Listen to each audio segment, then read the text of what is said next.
income that is eligible for the 0% corporate tax rate. We will talk about the qualifying activities, excluded activities. We'll give examples on the corporate tax computation for a free zone person. And finally, we will talk about compliance and reporting obligation.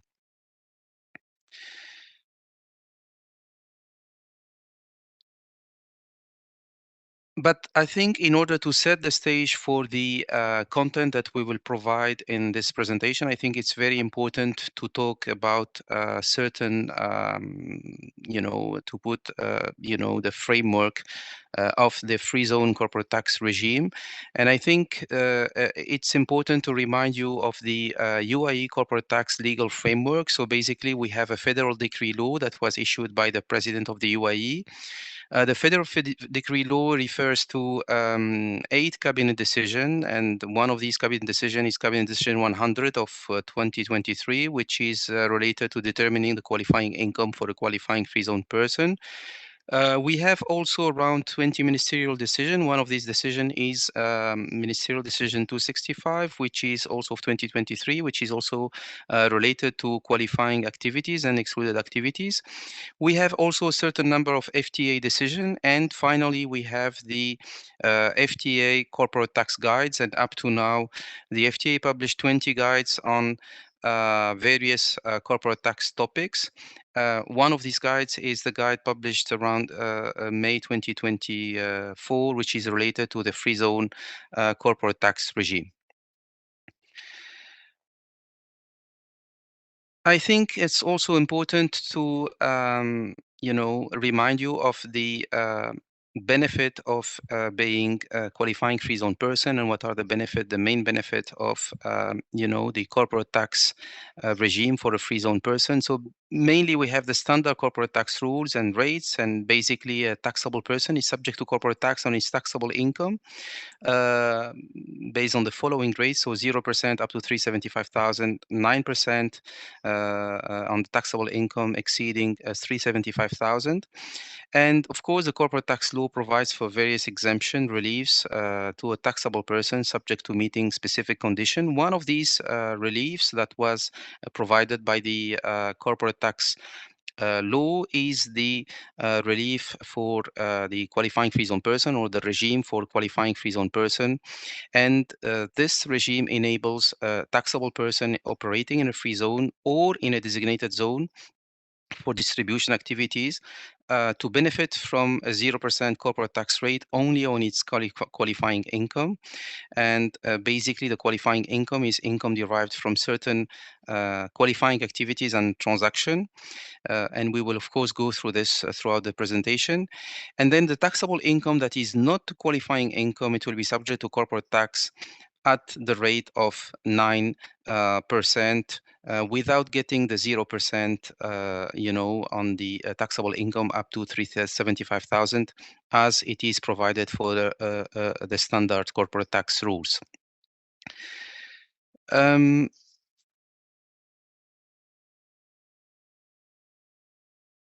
Yeah, I think it's very important, and this is, I think, a very key, information that needs to be considered for the corporate tax regime that is applicable to free zone person. So the free zone corporate tax regime is applicable only for persons that are operating in a free zone or in a designated zone for corporate tax purposes. What is a free zone for corporate tax purposes? A free zone is a designated and defined geographic area in the UAE.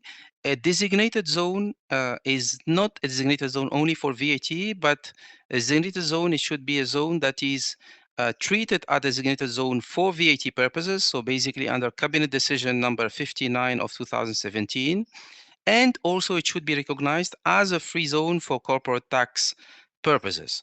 So in order to benefit from the special regime for free zone person, and to be considered as a qualifying free zone person, and get the 0% corporate tax rate on qualifying income, you need to be based in a free zone for corporate tax purposes and with respect to distribution activities in a designated zone for corporate tax purposes.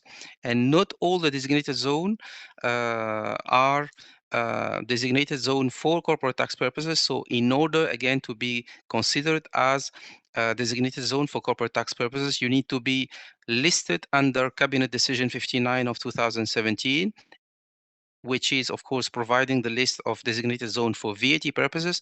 And also, we need to be recognized as a free zone for corporate tax purposes. Another relevant also information, I think it's very important to remind you that all taxable person that would like to benefit from the, special regime for free zone, they should check always with their respective authority or licensing authority to confirm if they operate in a free zone or designated zone for corporate tax purposes.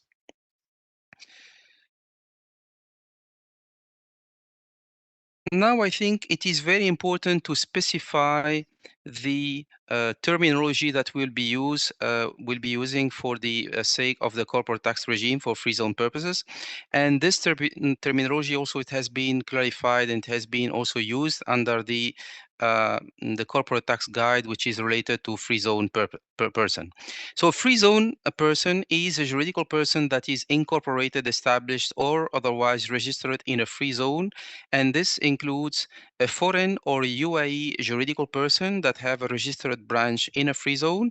It includes also free zone authorities. It includes also government-controlled entities established in a free zone. A free zone person, it refers always to the entirety of the juridical person. And of course, we can have different business settings depending on the investor. So we could have a situation where a free zone person could have an head office in the free zone and a branch outside the free zone, or vice versa, a branch in a free zone and a head office outside of the free zone, whether this is in the UAE or in a foreign jurisdiction. But for the sake of the free zone corporate tax regime, operation that a free zone person has within a free zone, they will be always treated as the free zone parent, whether this is the head office or the branch. And the taxable presence also outside of a free zone is referred to always as a domestic permanent establishment or a foreign permanent establishment if the presence is based in a foreign jurisdiction. Also, I think it is very important to remind that natural person and incorporated partnership and sole establishment, they are not free zone person and they cannot benefit from the free zone corporate tax regime. And I think it's good to give an example on the use of this terminology. So basically, if you look at this example, we have R LLC. R LLC is a juridical person who is incorporated in the UAE. R LLC, it has operation in the free zone and also outside of the free zone. So basically, in that situation, R LLC, it has its head office in Dubai, outside of the free zone, but it has a branch in Abu Dhabi, also outside of the free zone. It has also a branch in another free zone in the UAE, and it has also a branch in country B, which is a foreign jurisdiction. So for the sake of the free zone corporate tax regime, the branch in the free zone will be treated as the free zone parent, the head office in Dubai, and also the branch in Abu Dhabi, because they are located outside of free zone, they will be treated as domestic permanent establishment. And the branch in country B, in the foreign jurisdiction, it will be treated as a foreign permanent establishment.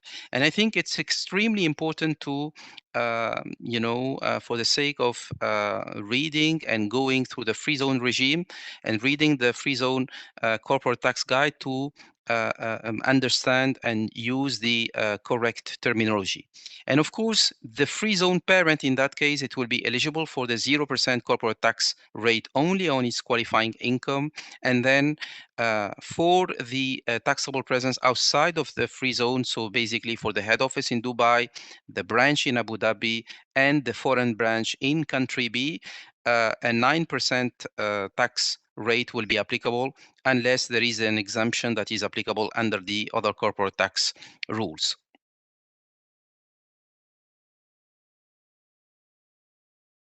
What are the corporate tax implications for the corporate tax regime for a free zone person? So basically, the 0% corporate tax rate is applicable on qualifying incomes, and this applies only to the portion of the business that is based in the free zone, or referred to as we said previously, as a free zone parent.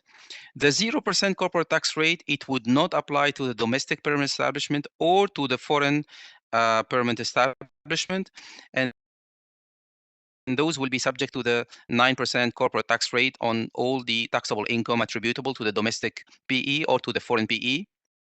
Of course, the free zone person or the qualifying free zone person cannot benefit from the 0% corporate tax rate on the taxable income up to 375,000. So the domestic permanent establishment and the foreign permanent establishment, they will be subject to 9% on the overall taxable income. And of course, if you are a qualifying free zone person, you will not be eligible to some special relief, such as the tax group regime, the small business relief, the qualifying group relief, the business restructuring relief, and the transfer of tax losses. And across all the corporate tax rules, whether under the corporate tax law or under specific ministerial decision, you will see that in order to benefit from certain reliefs, one of the condition always is not to be a qualifying free zone person.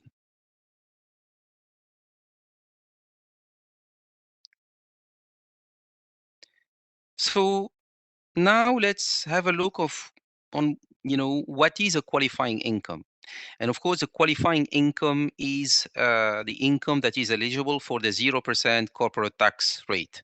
So qualifying income is the income derived by a free zone person from specific sources and is eligible to the 0% corporate tax rate, of course, provided that all the other conditions to be a qualifying free zone person are met. So this,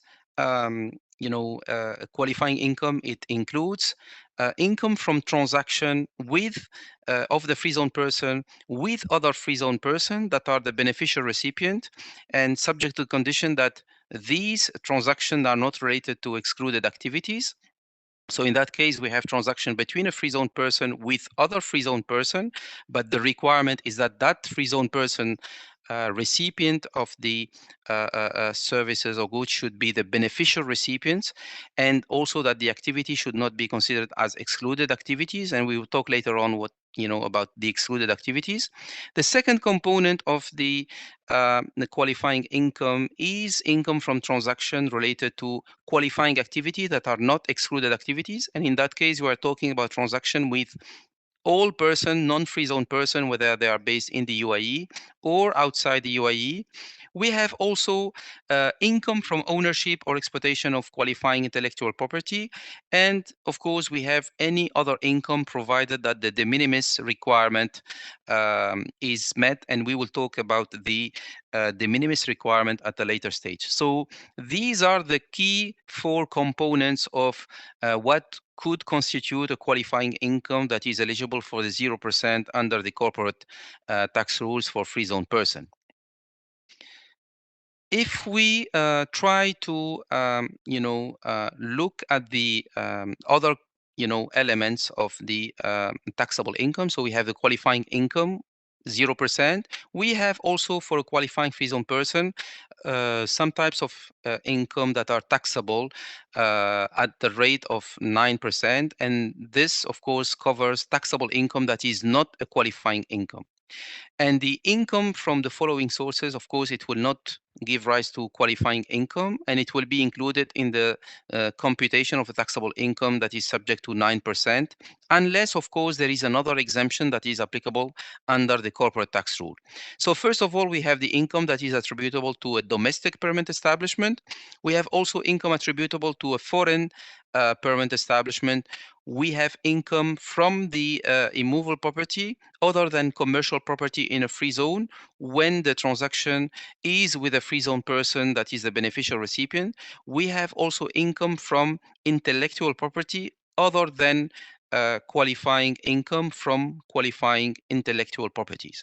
These types of income, they will be always subject to 9% corporate tax rate unless an an exemption is applicable under the other corporate tax rules.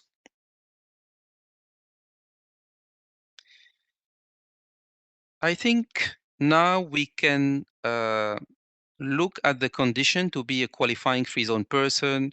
And these conditions, they revolve around six elements. So basically maintaining adequate substance, deriving a qualifying income, not electing to be subject to CT, transfer pricing requirements, so respecting the transfer pricing, the arm's length principle, and maintaining a proper or appropriate transfer pricing documentation, to have also audited financial statement, and of course considering the de minimis requirement. So as we said, we have six key conditions in order to be considered as a qualifying free zone person for corporate tax purposes. And the first condition, as I said, it relates to maintaining adequate substance in the free zone or in the designated zone in the case of a distribution activity. Um, I think, as we said, the second condition is to derive qualifying income as described in the previous slides, because only the qualifying income will be eligible for the 0% corporate tax rate. Of course, Article 19 of the corporate tax law allows a qualifying free zone person to elect to be subject to corporate tax at the standard rate. And in that case, one of the conditions to be a qualifying free zone person is not to elect to be subject to the standard corporate tax rates and rules. And then the additional condition, condition number 4, is that the qualifying free zone person should comply with the transfer pricing provision and maintain also the relevant transfer pricing documentation. And the condition number 5 is to maintain audited financial statement regardless of the amount of revenue, because for non-free zone person, the requirement to maintain audited financial statement applies only if you have an overall revenue during the tax period equal to or exceeding 50 million dirham. And the last condition is related to meeting the de minimis requirement. If we look at each of these conditions separately, I think we will provide additional details. I think also it is extremely important to remind you that a free zone person is deemed to be a qualifying free zone person unless it fails to meet any of the condition. And this is extremely important in the, in the first corporate tax years, or in the first years where the business starts its operation, because it might be possible that, and it's, very reasonable that the business does not derive any qualifying income, but despite that, you will still be considered as a qualifying free zone person, and you will be able to file a return as a qualifying free zone person, subject to, of course, not deriving any non-qualifying revenue. And we will come back to this point later on. But I think I wanted to remind you of this point because it's extremely important, and it has been also included in the free zone corporate tax guide. So if we look at the first condition to about maintaining adequate substance in the free zone, I think it's it has to do basically to perform the core income generating activities in the free zone or in the designated zone with respect to distribution activities. And basically maintaining adequate substance should be met throughout the financial year, not at the beginning or the end. It's must be met across the whole financial year. The qualifying free zone person, it must have adequate substance, so adequate assets, full-time employees, and incur adequate amount of operating expenditure in the free zone or the designated zone for each of the core income generating activities. What are the core income generating activities? Basically, these consist of the essential and value added activities performed to generate the revenue.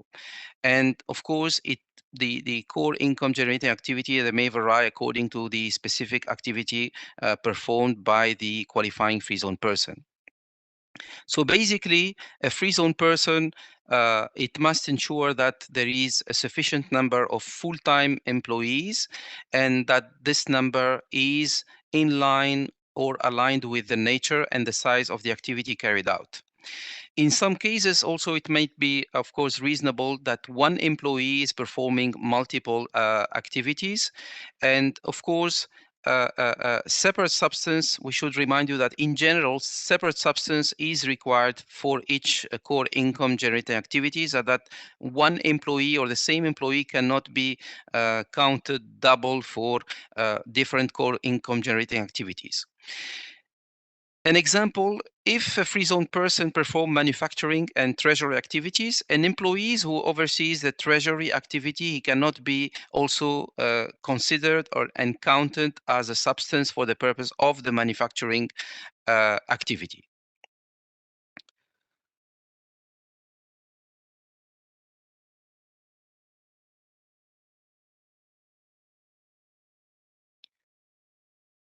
I think also it is relevant to highlight that um, for the substance and in respect of substance, it is possible for the free zone person to outsource the core income generating activities.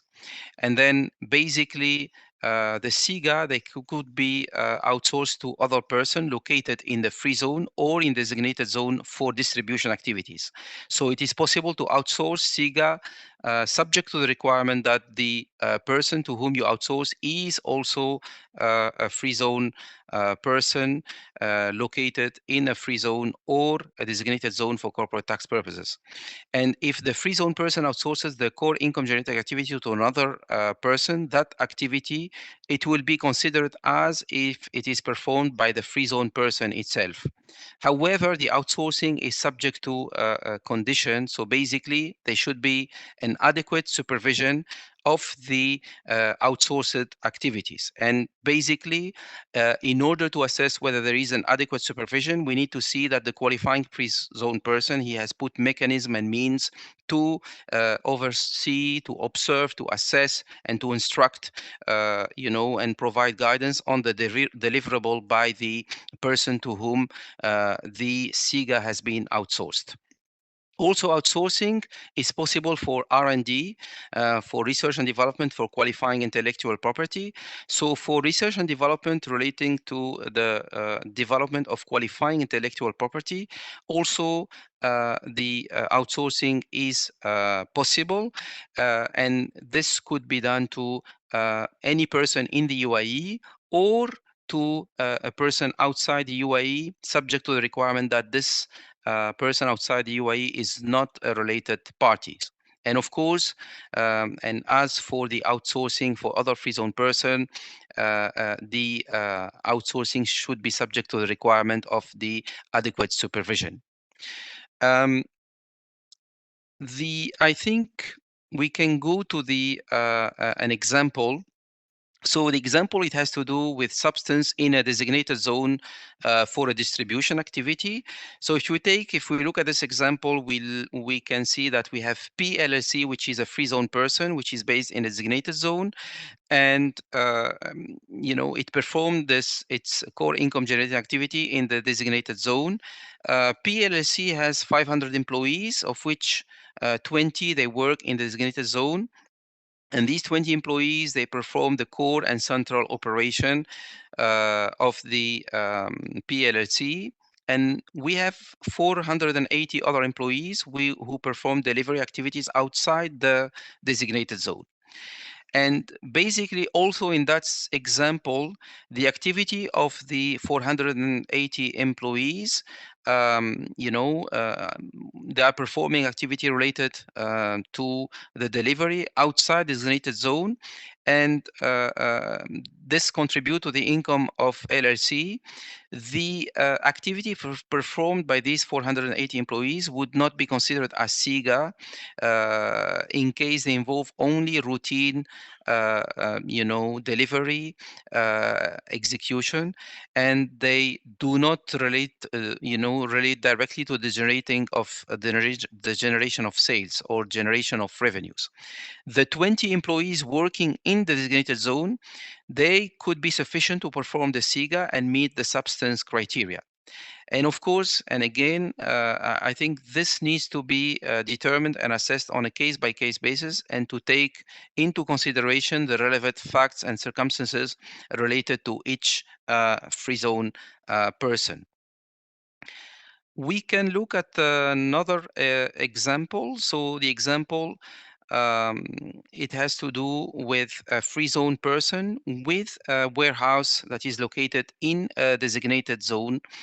So A LLC in that case is a free zone person. It has a warehouse in a designated zone, warehouse B, which is used for storage and distribution activities.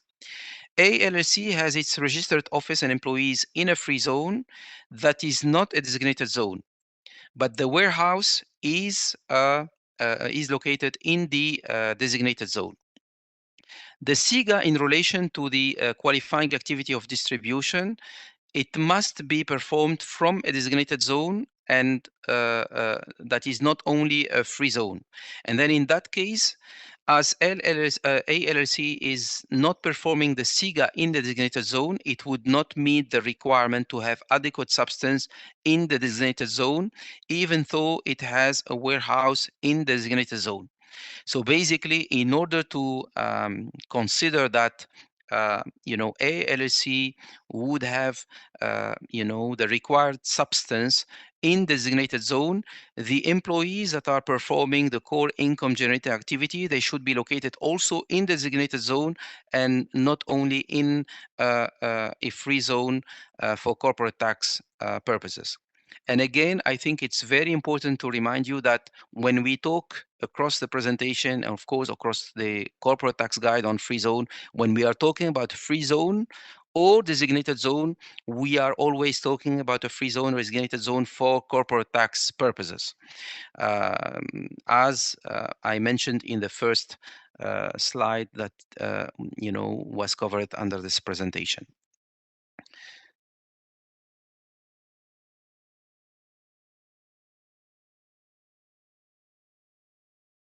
The next example, it has to do with the SIGA, so core income generating activity that is performed outside a free zone. So if we look at this example, we have DLLC, and DLLC is a free zone person who provides regulated fund management services.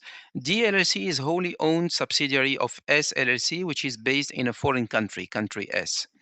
The key management and strategic decision in relation to the investment or disinvestment, they are undertaken by the investment committee of SLLC, which is, of course, a foreign company. DLLC, it merely executes the investment decision made by SLLC without any independent evaluation or assessment or discretion. And then, as all the decision makers are located outside the free zone, DLLC cannot be considered as undertaking SIGA in the free zone. And DLLC, in that case, it will fail to meet the substance test as it cannot be treated or considered as a qualifying free zone person. Now let's look at the second requirement, which is related to deriving qualifying income. So as we provided earlier, I think the requirement, to have a qualifying income or to derive qualifying income is, extremely important, because only the qualifying income will be eligible for the 0% corporate tax rate. And the qualifying income will be related only to these specific transaction. The first one is, or the first category is related to transaction with another free zone person that is not related to an excluded activities. And subject to the requirement that that other free zone person receiving the service or good is a beneficial recipient of the service. The second type of transaction is income from qualifying intellectual property, and qualifying income from the ownership or exploitation of qualifying intellectual property will be eligible for the 0% corporate tax rate. The third transaction is related to income from a transaction which is related to a commercial property with another free zone person that is the beneficial recipient of the income from the related to the commercial property.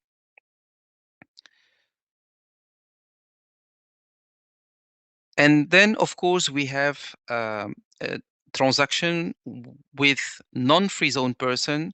And in order for transaction with non-free zone person to be considered as, uh, you know, as triggering a qualifying income, the, the transaction should be related to a qualifying activity that is not an excluded activity. And we will see later on what are the list of these qualifying activities. I think qualifying activities that have been provided by Ministerial Decision 265 of 2023. And then finally, we have any other income, of course, provided that the de minimis requirement is not met. And we will talk about the de minimis requirement as the last condition to be considered as a qualifying free zone person. So basically, income from non-qualifying or revenue from non-qualifying activity should not exceed 5% of your overall income, or 5 million UAE dirham, whichever is lower.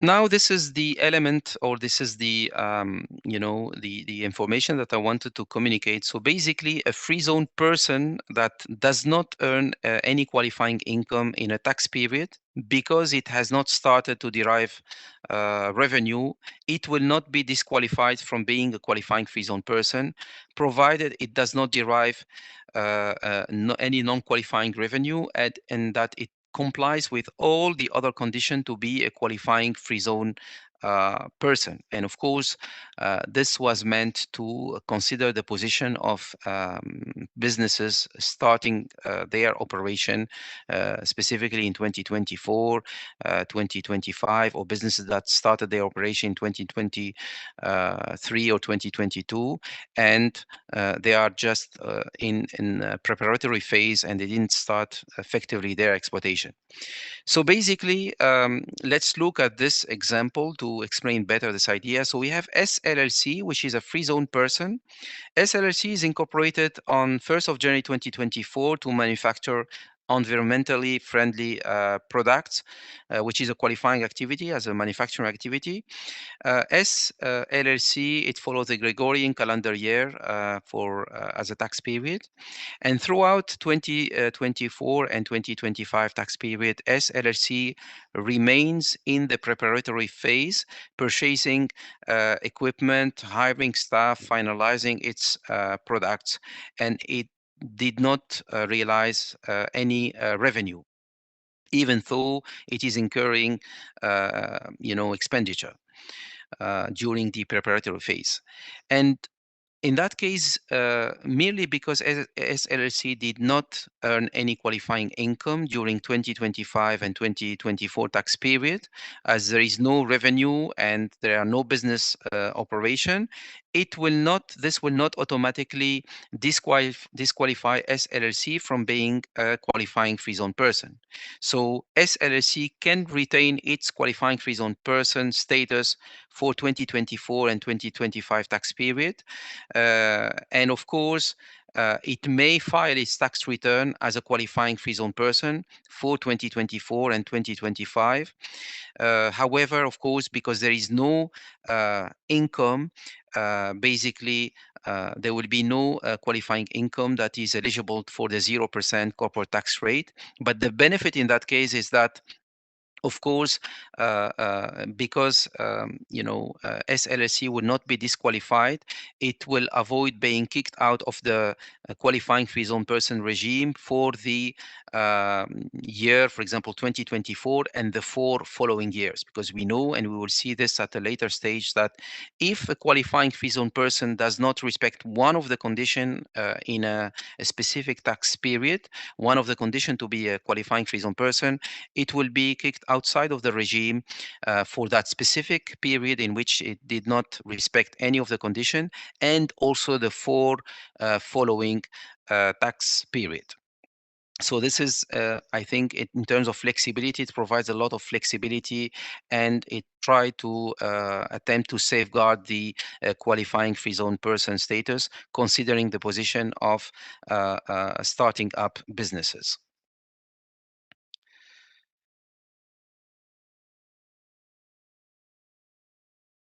The next condition is not electing to be subject to corporate tax at the rate of 9%.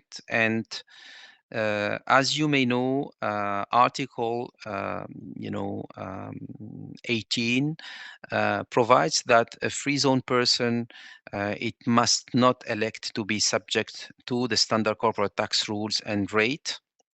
And this is one of the conditions to be a qualifying free zone person. If an election is made and the election is provided or is allowed by Article 19 of the corporate tax law, the person will cease to be a qualifying free zone person from the beginning of the tax period in which the election is made, and for the 4 subsequent tax period. Again, as I said, if you don't respect one of the conditions of being a qualifying free zone person, you will be disqualified from the qualifying free zone person status for that specific tax period and the 4 following tax period. And then in that case, the free zone person will be treated as any other taxable person. Of course, it may qualify for other reliefs that are available under the corporate tax law, subject to meeting the relevant and necessary conditions. The election to be subject to corporate tax is effective from the commencement of the tax period in which the election is made, or following the tax period in which the election is made. And the election can be made at any time during the tax period, or in any of the relevant or in the relevant tax return. So when filing the tax return or before filing the tax return. And the election, it is important to mention also that the election cannot be made after the due date to filing the relevant tax return.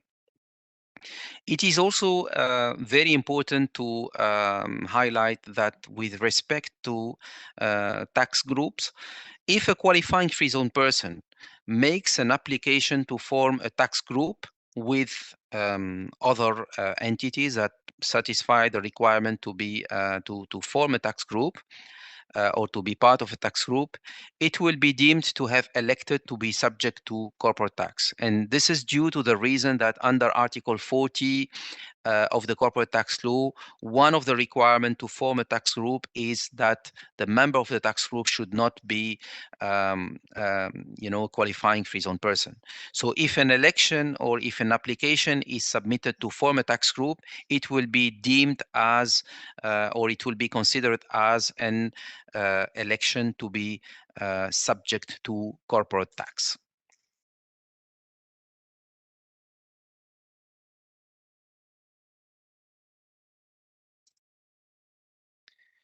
The following condition has to do with complying with transfer pricing provision and maintaining relevant transfer pricing documentation.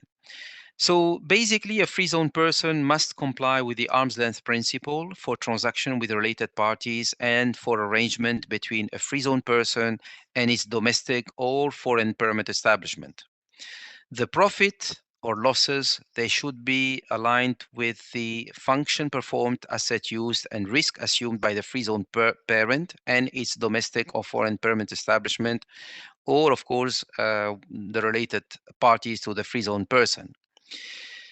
And of course, this requirement is mainly included to make sure that the 0% corporate tax rate that is applicable on qualifying income is not abused.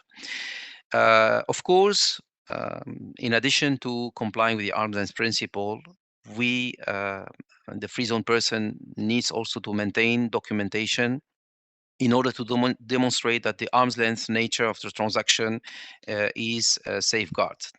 So basically, this includes preparing master file, local file, and a disclosure form for the free zone person as a whole if the relevant compliance thresholds are met.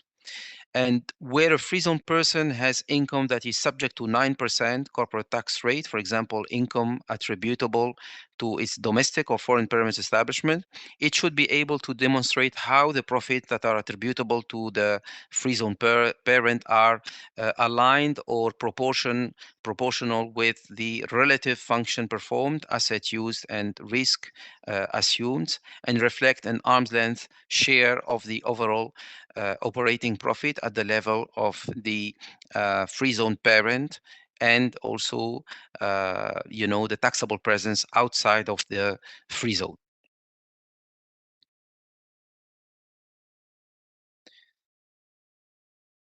The next condition is related to maintaining audited financial statement, and maintaining audited financial statement is a requirement that is available under the corporate tax law.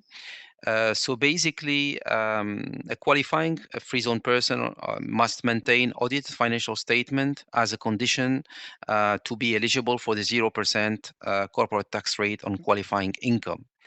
And this obligation applies regardless of the amount of the revenue that is earned by the qualifying free zone person. And we are mentioning this because for any other taxable person, the obligation to maintain audited financial statement, it applies only if the overall revenue of the taxable person across a tax period exceeds 50 million UAE dirham. It is very important in this respect to remind you that a qualifying free zone person is not required to prepare separate financial statement for the qualifying income or for the operation or the business that is generating the qualifying income, mainly the free zone parent. The free zone person is also not required to prepare separate audited financial statement for any branches that it may have. A free zone person, however, should have sufficient documentation to demonstrate how the qualifying income has been computed or calculated. And basically, this comment has been included or the statement has been included just to highlight that the audited financial statement, they should be prepared for the qualifying free zone person in its entirety. So for the whole free zone person, including the free zone parent and the domestic or foreign permanent establishment. So the audited financial statement is not only meant for the free zone parent or the domestic or foreign permanent establishment, it is meant for the entirety of the free zone person, including the free zone operation and the taxable presence outside of the free zone.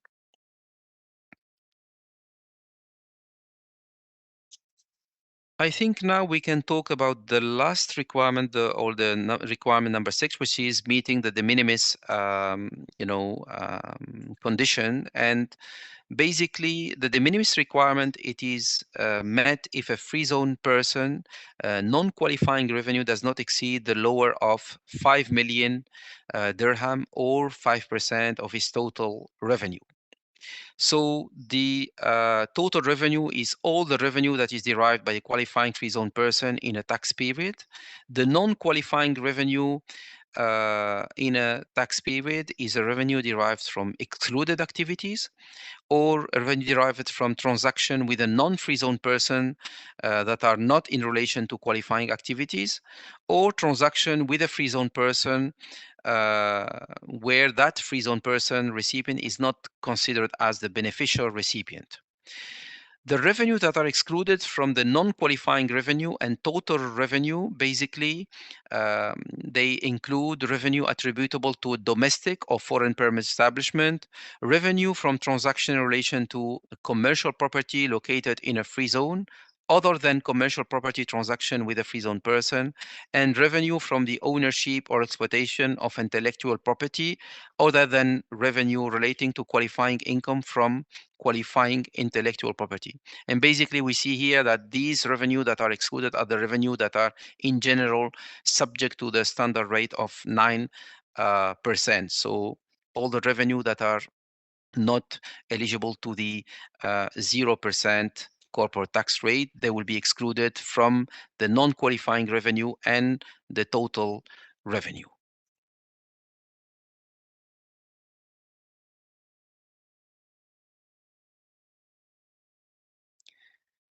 I think now we can move to part 3, where my colleague will talk to you in more details about qualifying income. Thank you very much, Rita, and good morning, everyone. So in this part of the presentation, we'll dive into the details of each of the different types of transactions that give rise to qualifying income for a qualifying free zone person.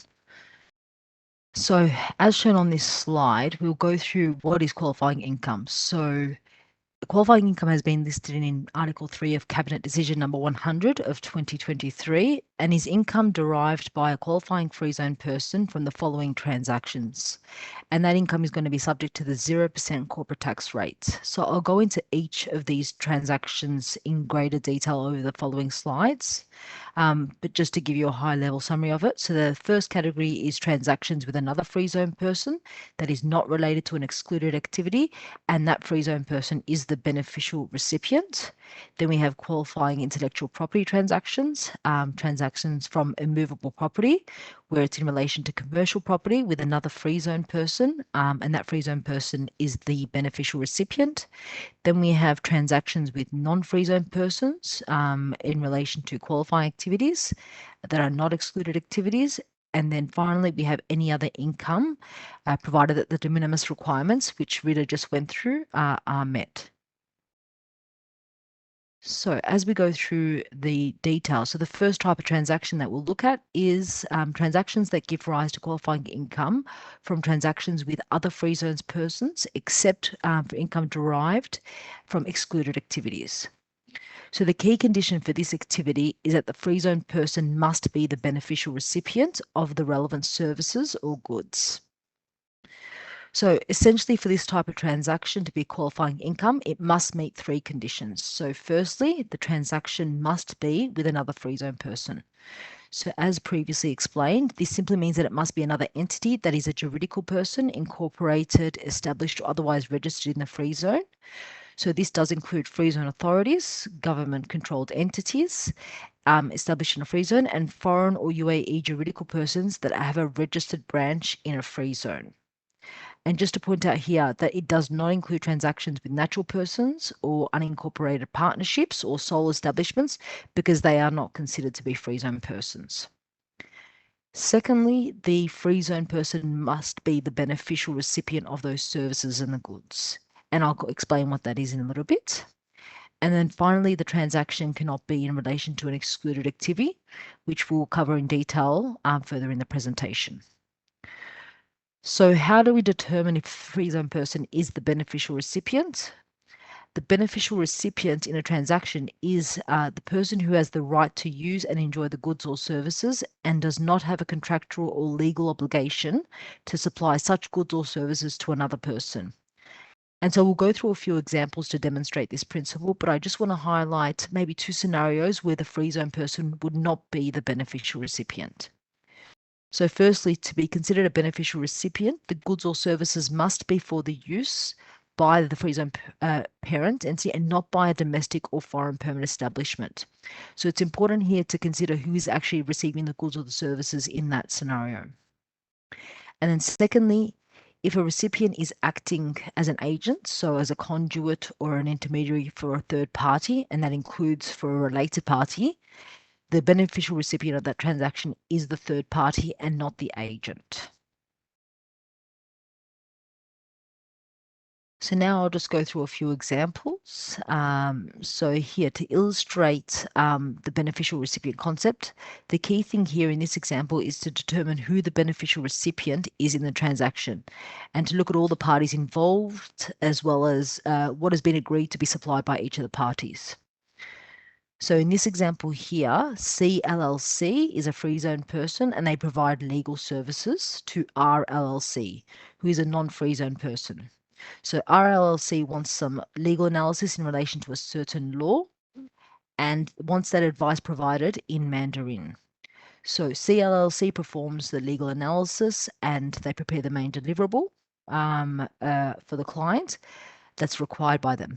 However, they don't have the capability to translate the legal advice into Mandarin, so they outsource the translation to ZLLC, who is also another free zone person. So for CLLC, as they are transacting with a non-free zone person, it's not necessary to consider who is the beneficial recipient of their transaction. So in this example, it's actually necessary for us to consider ZLLC to determine if they are generating qualifying income from their services. So for ZLLC, although CLLC provides the translated document to RLLC, CLLC has the right to use and enjoy the translation services that they've received from ZLLC. Furthermore, CLLC does not have a legal or contractual obligation to supply the services from ZLLC to RLLC. So the translated document here itself is not the specific deliverable being provided by RLLC, but it's actually just an input for CLLC in providing their deliverable, which is the legal analysis translated into Mandarin. So here, CLLC is the beneficial recipient of the translation services provided by ZLLC, and any of the income received by ZLLC from CLLC will be treated as being derived from a transaction with a free zone person that is the beneficial recipient of the services.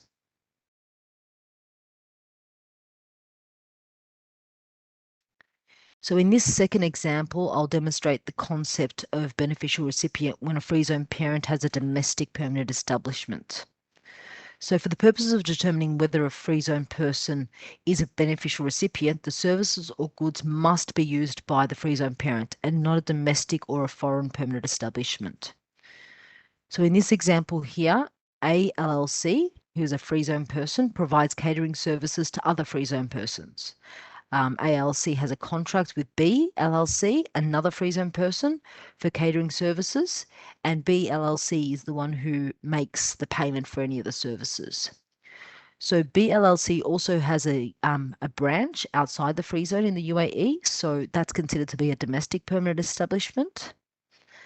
And BLC LLC decides to host an event in the branch office. So it requests ALC to provide the catering services for this event and to deliver the catering to the branch office that sits outside the free zone. So the goods and the services are provided in the domestic permanent establishment in the mainland UAE. So here, even though ALC has a contract with BLLC to provide the catering services, it was actually the domestic permanent establishment that benefited from the services. So ALLC will not be treated as transacting with a free zone person in this situation, as it was the domestic permanent establishment who is the beneficial recipient.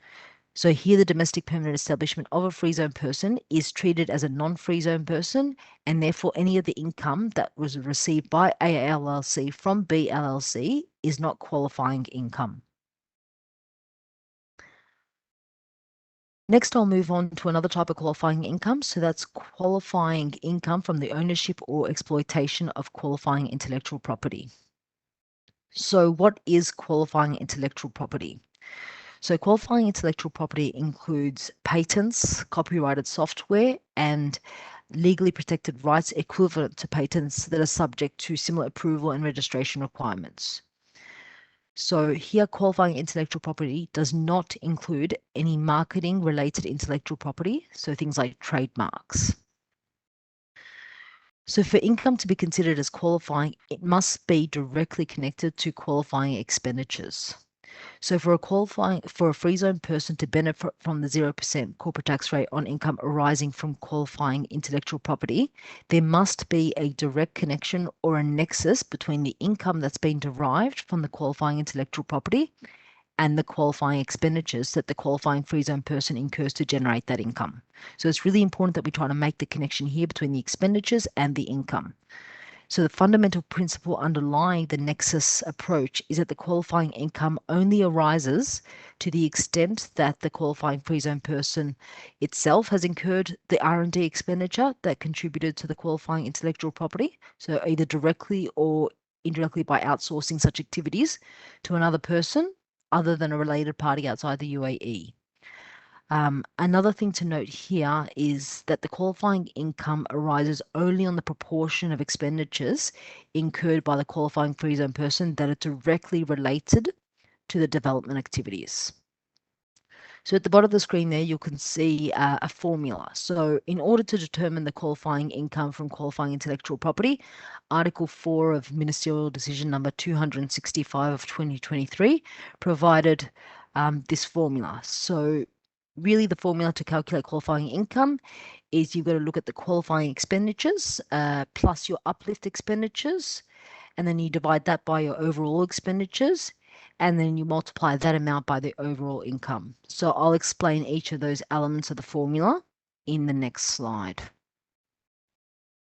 Okay, so in order to calculate what qualifying income is, we need to actually understand what each of the different elements in that formula is. So firstly, we'll look at qualifying expenditure. So that's expenditure that is incurred to fund any R&D directly connected with the qualifying intellectual property. So this R&D can be conducted by the qualifying free zone person themselves, or it can be outsourced to any person in the UAE, or it can be outsourced to any person outside the UAE as long as that person is not a related party. Next, we'll look at overall expenditure. So that means the total expenditures incurred to fund the R&D activities. So that's either conducted by the qualifying free zone person themselves or outsourced to any person actually, but it has to be directly connected with the creation, invention, or significant development of the qualifying intellectual property. And it also includes the acquisition costs of the qualifying intellectual property. So essentially the overall expenditures includes all the expenditures that was captured under the qualifying expenditure, plus any expenditure incurred by a related party outside the UAE, as well as the acquisition costs of the qualifying intellectual property. Next, we have the overall income. So overall income is the royalties or any other income that's been derived from the qualifying intellectual property. So this includes embedded intellectual property income that's derived from the sale of products or the use of processes directly related to the qualifying intellectual property, but as long as such income has been determined on an arm's length basis. And then finally, we have the uplift expenditure, which is simply the qualifying expenditure increased by 30%. So I just want to point out here that this is only to the extent that the qualifying expenditure after we've had the 30% uplift is less than or equal to the overall expenditure. So this means that the sum of the qualifying expenditures and the uplift expenditures will be the lesser of either 130% of qualifying expenditures or of overall expenditures. And where the uplifted qualifying expenditure is greater than the overall expenditure, then it will be capped at 30% of the qualifying expenditure. Another thing I just want to point out here is that to benefit from these special rules, a qualifying free zone person must establish a system to track expenditures and income of the qualifying intellectual property to show that the qualifying income and the qualifying expenditures are linked. So this is, again, the nexus requirements. So before establishing the system, the qualifying free zone person needs to consider whether qualifying intellectual property should be tracked on an asset basis or a product basis or a product family basis, because this will affect how the R&D expenditure should be tracked and traced. It's also important to emphasize here that the free zone person must maintain all records, books, and documents that prove the ownership and the right to exploit the qualifying intellectual property, as well as the relevant income and expenditures in order to benefit from these special rules. So I'll just go through an example of how to calculate the qualifying income from qualifying intellectual property. So we'll look at how we work out that formula. So here we have KLLC, who's a free zone person. So KLLC has the following income and expenses in relation to qualifying intellectual property that they've identified during the tax period. So they have qualifying expenditure of 30,000 dirhams, overall expenditure of 100,000 dirhams, and overall income of 400,000. So in order to calculate the qualifying income, we need to determine the relevant elements in the formula that we previously went to and then plug those figures in. So the qualifying expenditure here is 30,000. Then we calculate the uplift expenditure, which is 30% of the qualifying expenditure. So we multiply the 30,000 by 30%, which is 9,000. And then we also know that the overall expenditure is 100,000 and the overall income is 400,000. So we plug all those figures into our formula. So that's a 30,000 plus the 9,000 over 100,000. Then we multiply that by the overall income of 400,000 and we get qualifying income of 156,000 dirhams. So that income will be subject, the 156,000 will be subject to the 0% corporate tax rate. However, then any income in excess of the qualifying income, so that's the 400,000 less the 156,000 of qualifying income. So the 244,000 that's left over will be subject to corporate tax at 9%. And again, just to note here is that the income in excess of qualifying income is excluded from the de minimis calculation. So it won't affect the qualifying free zone person's status. Now we'll move on to another qualifying income category. So this is transactions in relation to commercial immovable property with another free zone person that is the beneficial recipient of that transaction. So what is immovable property? It's essentially any area of land over which rights or interests or services can be created. So any building, structure, or engineering work that's attached permanently to the land or the seabed. It includes any fixture or equipment which makes up a permanent part of the land or is permanently attached to the building, structure, or engineering work or attached to the seabed. So essentially, it's something that is settled and fixed in its space and cannot be moved without deterioration or alteration of its shape. So if we're looking at a movable property, it's essentially property which is settled and fixed in a space and cannot be moved or altered. To contrast this, anything that's movable construction, so for instance, construction sites or temporary structures will not be considered as a movable property because of their nature and the ability to be able to move them around. Another key element here for this category is that it has to be commercial property. So commercial property is immovable property or part thereof that is used exclusively for business activities. So that's things like restaurants, retail spaces, and office spaces. But commercial property specifically excludes any immovable property that is used for residential use. So any property that's used as a place of residence or accommodation, such as hotel rooms, motel rooms, bed and breakfast establishments, and anything similar to that, that is specifically excluded from this activity. And just to point out here with hotels, so generally the retail outlets and restaurants in a hotel are considered to be commercial units, and they meet the definition of commercial property. But the hotel rooms themselves, as well as any conference rooms or banquet halls, are non-commercial units and do not meet the definition of commercial property for the purposes of this. Okay. So I'll actually just go through a few different scenarios just to highlight that in terms of determining whether or not you fall into this category of qualifying income, it's really important that you consider the various elements. So that's things like who the recipient of the services is, the nature and the location of the property, in order to see if it's going to be subject to 0%. So in the first scenario here on the far left, we have a free zone person who's transacting with another free zone person in relation to commercial property that's located in the free zone.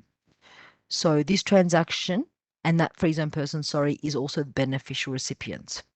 So this transaction falls into this category and it's qualifying income that will be subject to 0% tax. In the next scenario, we have a free zone person who's transacting with another free zone person in relation to commercial property that's located in the free zone. And that free zone person, though, is not the beneficial recipient. So because that person, the free zone person, is not the beneficial recipient, this is not qualifying income and is taxable at 9%. Another thing I will just point out here is that this will also be disregarded for the purposes of calculating total revenue and non-qualifying revenue for the de minimis requirements. In the third scenario, we have a transaction in relation to a movable property that is not commercial property. It might be a hotel room or something like that. So here, even though they are transacting with another free zone person who is the beneficial recipient, because it relates to non-commercial property, it's not commercial, it's not qualifying income and will be subject to tax at 9%. Again, this transaction will also be disregarded for the purposes of calculating total revenue and non-qualifying revenue for the de minimis. And then finally on the far right, this transaction is in relation to a movable property located outside a free zone. So the ownership or exploitation of a movable property located outside of a free zone is a specifically excluded activity. So this means that any of the income from that immovable property located outside of free zone will be taken into consideration when applying the de minimis requirements, unless the income is attributable to a foreign permanent establishment or a domestic permanent establishment. So here, even though they are transacting with a free zone person who is the beneficial recipient, as it relates to commercial property that's located outside the free zone, it is explicitly captured under income from an excluded activity and is non-qualifying revenue, unless it's attributable to a permanent establishment they may have. So this income will be subject to 0% only if it meets the de minimis requirements. So just with all these scenarios, the key thing here to note is that the qualifying income from commercial property that's located in a free zone is subject to 0% tax, as long as you're transacting with another free zone person who is the beneficial recipient. And then all other non-qualifying income in relation to immovable property will be taxed at 9%, unless the de minimis is met. Now for a little bit more of a more complex scenario, we have mixed use property in a free zone. So for such properties that are located in a free zone, the income will be subject to either corporate tax at 0% or 9% based on the use of the respective components of the property. So the commercial component, such as any office or retail spaces, will be subject to 0% tax, whilst the non-commercial portions, such as any residential or accommodation, the conference rooms, banquet halls, will be subject to corporate tax at 9%. So for these properties where there's mixed use, it will be necessary to determine an appropriate income allocation method between the commercial and non-commercial components of that property. So generally a direct allocation method should be used, for instance, rental amount or the space. But if a direct allocation method is not available or is not possible, then an indirect allocation method based on specific market conditions and property characteristics, for instance, may be used. So the allocation can be based on records of the relevant land registry department or some alternative basis, for instance, maybe the rental or property value, but it must result in an arm's length allocation that is reasonable based on the facts and circumstances of the case. And just to demonstrate that, I'll go through a quick example. So here we have RLLC, a free zone person who owns a 10-story building in the free zone. So 8 of those floors are used as residential apartments, and then 2 of those floors are retail spaces that are occupied by other free zone persons. So our LLC receives an annual rental income of about 10 million for this building from the free zone person that is the beneficial recipient. So here what we would do is looking at the or using the direct allocation method, we can work out that the income from the residential apartments is 8 million. So that's 80% of the total rent. And the income from sorry, it's the other way around. The income from the residential apartments is 8 million, so 80% and subject to 9%, while the income from the retail spaces is 2 million, which is 20% of the total rent, and that will be subject to the 0% tax rate.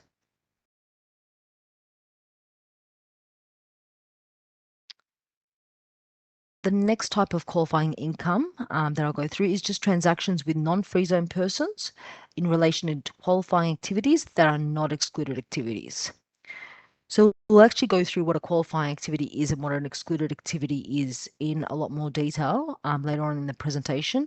But just to highlight here, and I'll just go through them quickly, but a qualifying activity consists of any of these listed types of activities. So we have manufacturing and processing of goods or materials.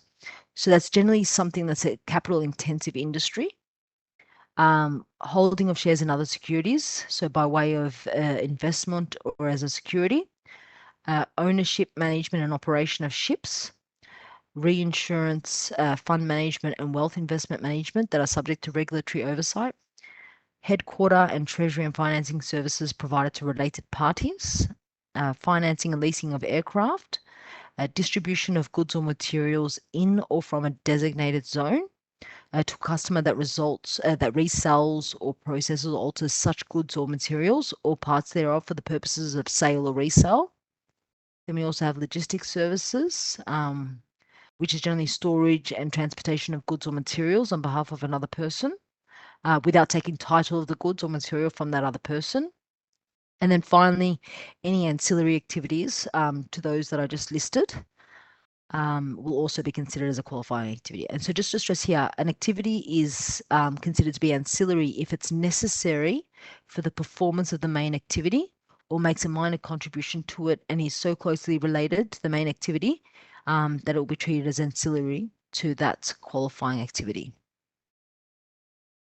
Just on ancillary, I just want to note here that if your activities do not fall within this list, so the list of qualifying activities, or it's not ancillary to these specific qualifying activities, then you are not conducting qualifying activities.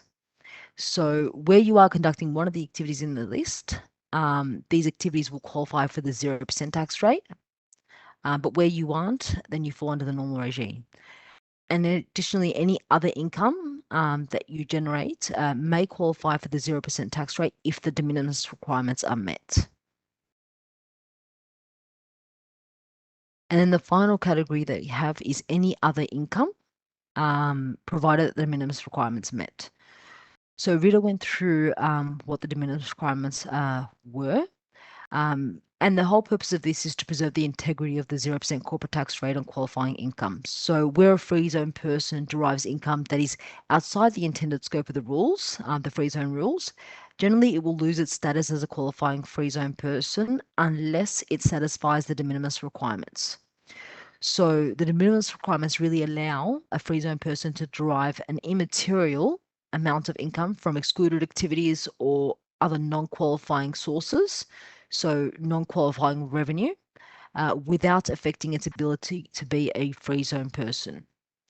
So once you've identified the income that falls within each element of the de minimis calculation, as long as your non-qualifying revenue is less than or equal to the lower of either 5 million dirhams or 5% of your total revenue, this non-qualifying income will also be treated as qualifying income. So, for example, if a free zone person derives revenue from excluded activities, this will generally be treated as non-qualifying revenue unless it's specifically carved out from the scope of the free zone rules. For instance, because it's attributable to a domestic permanent establishment.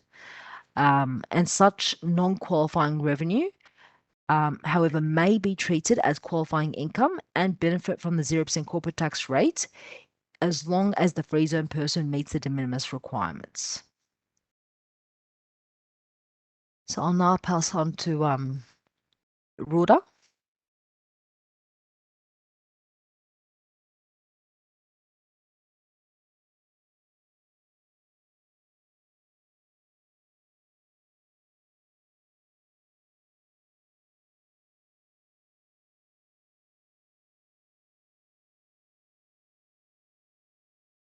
Ladies and gentlemen, we hope that the presentation was beneficial for you. We will have a break for 15 minutes and we will continue the presentation. Thank you so much and see you back in 15 minutes.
Ladies and gentlemen, welcome back.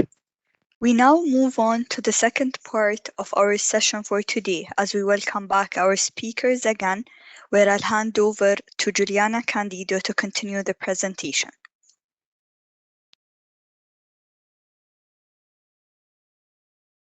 Thank you very much. Good morning, everyone. Now I'll provide you with an overview of qualifying activities.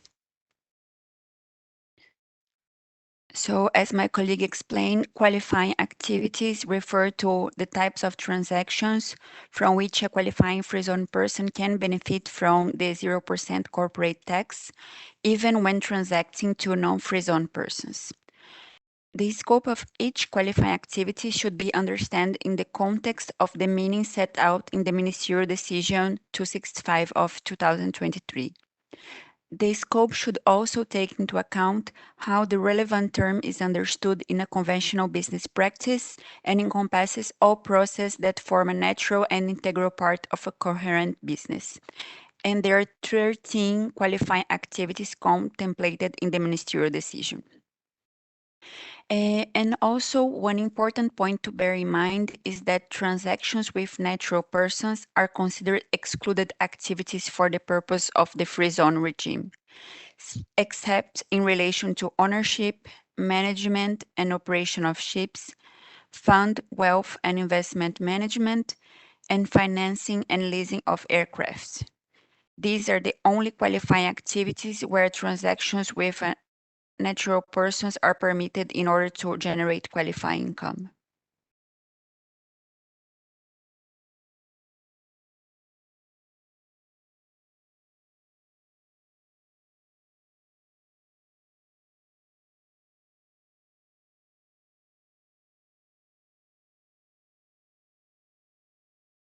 First point when we are talking about qualifying income from qualifying activities is to check whether a free zone person meets the requirements to be considered as a qualifying free zone person.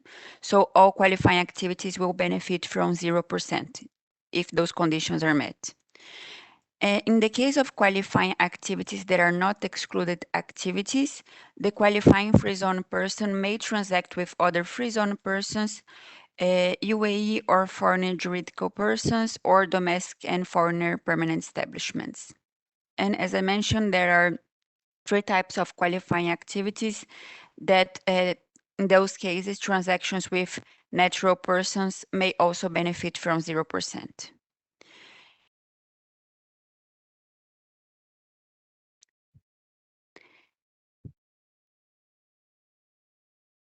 And another point important to bear in mind is ancillary activities. When we are referring to ancillary activities, we are talking about activities that are necessary for the performance of the main qualifying activity, or that make a minor contribution to the main qualifying activity and are so closely related to the main one that it should not be possible to be regarded as a separate activity. And since they are so closely related to a qualifying activity, they also benefit from 0% corporate tax rate. So as a recap, ancillary activities are the ones necessary for performance of the main qualifying activity, or that they make a minor contribution to the qualifying activity and are so closely related to the main activity that it should not be regarded as a separate one.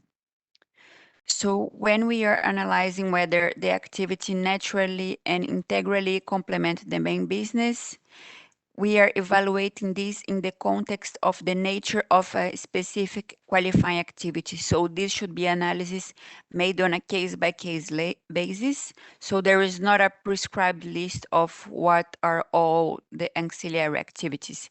This needs to be reviewed on a case-by-case basis.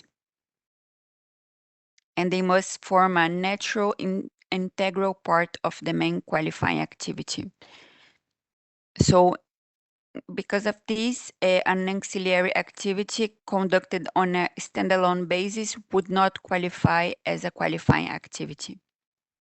Moving next, we will refer to the treatment for the non-minimus requirement. Yes. So when we are analyzing practice whether we met the de minimis requirement that was previously discussed before the break, we need to understand that we are talking about transactions between free zone persons, provided that we are not referring to an excluded activity.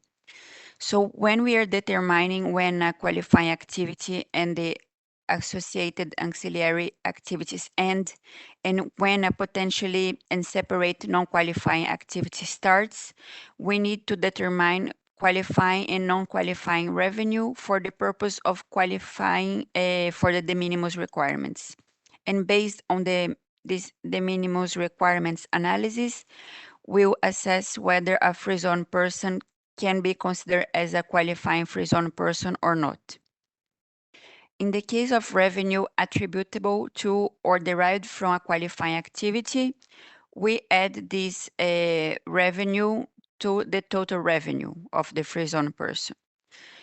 And in the case of non-qualifying activity by a qualifying free zone person transacting with a non-free zone person, the amount is included in the total revenue and non-qualifying revenue while applying for the de minimis requirements. Whereas in the case of non-qualifying activity by a qualifying free zone person, transacting with a free zone person, another step will need to be verified. In this case, we need to make sure that the free zone person is the beneficial recipient of the transaction. And why we refer to beneficial recipient? Because here we aim to preserve the integrity of the rules. And the idea is that the 0% corporate tax rate would only apply to transactions if the recipient, in this case a free zone person, is the beneficial recipient of the relevant services or goods. So in this case, we have to analyze whether the person has the right to use and enjoy the services or goods and is not bound by a contractual or legal obligation to supply such services or goods to another person.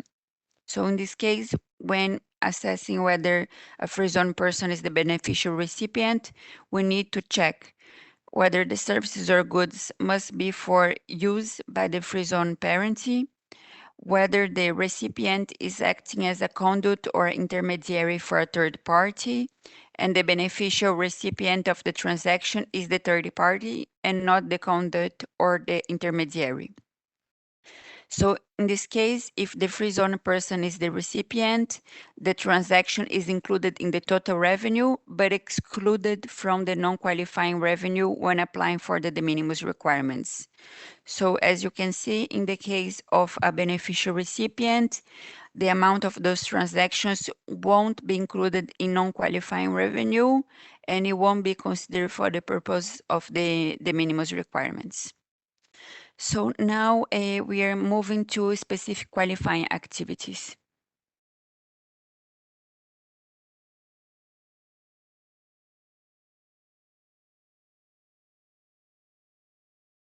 So now we will turn to each of the qualifying activities, and the first qualifying activity that we will be looking at will be the manufacturing of goods or materials. So manufacturing itself covers a broad spectrum of activities, which can be the creation, production, improvement, or assembly of products and materials. Manufacturing itself will be relevant to industries where physical products are produced, for example, automotive, textile, electronics, food, pharmaceuticals, and so on. Manufacturing as an activity can include all the activities from the conception of a product to the finished product itself. And importantly, manufacturing is not only for new goods. It can also be the improvement or assembly of existing components. There are instances where activities can be treated as ancillary to the qualifying activity of manufacturing of goods or materials on the basis that they naturally and integrally complement the main qualifying activity. This could be where post-sale activities are carried out, such as installation, warranties, maintenance for the goods or materials which are manufactured. This could also be customer support, such as those provided with warranties and for customer queries. Having said that, this does not necessarily mean that any activity that is ancillary to the qualifying activity of manufacturing of goods or materials will be treated as a qualifying activity in its own right if it is performed on a standalone basis. And it's important to note that manufacturing does not include repairs. Repairs are typically classified as a service, and the act of repairing involves restoring or fixing existing products to their original or functional state, rather than creating a new product which would be considered as manufacturing. So given that the qualifying activity concerns goods, we need to consider what is the meaning of goods in the context of manufacturing. Well, goods are considered as tangible items or products that are produced or manufactured for sale or use. And examples could include clothing, furniture, or cars. And this is contrasted with intangibles, such as software that can be sold separately from a physical asset. Intangibles are not included in the definition of goods for the purposes of this qualifying activity. So the creation of software, ERPs, automation tools will not be considered as a good for this activity. The only instance where intangibles may fall within the scope of goods is where software is embedded in hardware. And this would be considered as goods on the basis that it involves a physical product which incorporates an intangible element. So this would be where the software has been integrated into the physical product to the point where they function as a single unit and are sold as a single unit. Examples could be a phone or a games console, which are hardware devices which come with pre-installed software. And these will be considered as goods because they are tangible products in their own rights. Moving on now to types of manufacturing. And this is applicable across different sectors and industries, which can be broadly categorized as contract or toll manufacturing, and also full-fledged manufacturing. So firstly, in the case of contract manufacturing, a manufacturing company will enter into a contract with a person and manufactures products for and on behalf of that person. In the case of toll manufacturing, the contractor would typically supply the manufacturing company with the necessary raw materials, designs, and product specifications. Now turning to full-fledged manufacturing, the manufacturing company will manufacture products in its own name and at its own risk, and is normally responsible for procuring the necessary raw materials also. It can sell the manufactured products or materials to related party distributors or third-party distributors. An important point to note is that if a manufacturer sells goods or materials to a natural person, it will be treated as an excluded activity and not a qualifying activity. And a further point to note, goods or materials which are manufactured in the UAE do not need to pass through a designated zone. However, if a manufacturer is involved in the distribution of those goods or materials, as a full-fledged manufacturer may be, its distribution activities are required to be conducted in or from a designated zone in order for it to be a qualifying activity.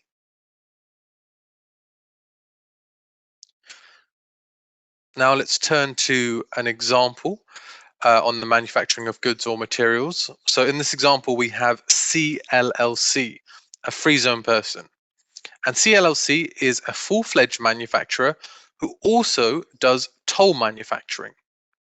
C sells the cups it manufactures to A LLC, that is a non-free zone person, on a toll manufacturing basis, and A LLC, in this example, uses the cups itself.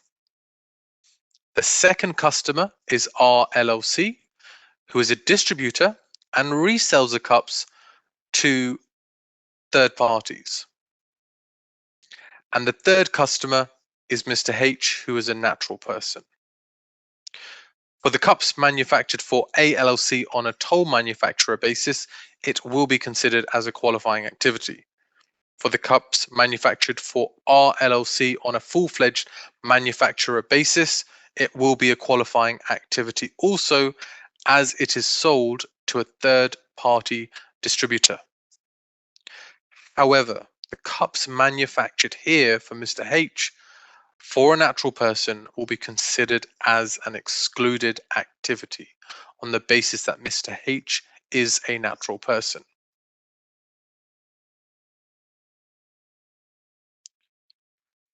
The next qualifying activity that we will look at is the processing of goods or materials. Processing of goods or materials includes preparation, treatment, transformation, or conversion of goods or materials into another form of good or material for further commercial or industrial use or sale. Processing is more typically seen in industries like food, oil, refining, milling, etc., where raw materials will undergo different treatments to become ready for use.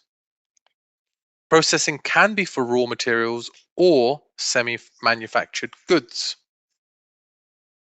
And processing is a wider concept than manufacturing and may occur where an item undergoes a process but essentially remains the same thing, and a new product may or may not be created.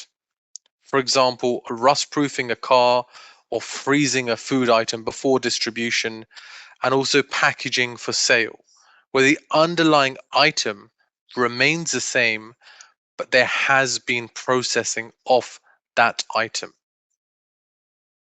And whilst processing may be different from manufacturing, the two are interconnected steps in many industries, and generally the same range of activities as qualifying activities or ancillary activities, as was the case for manufacturing, will also be the case for processing, along with the same exclusion of repairs.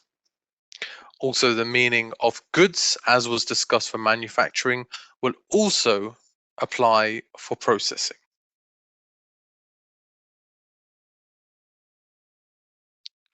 We'll now consider the next qualifying activity.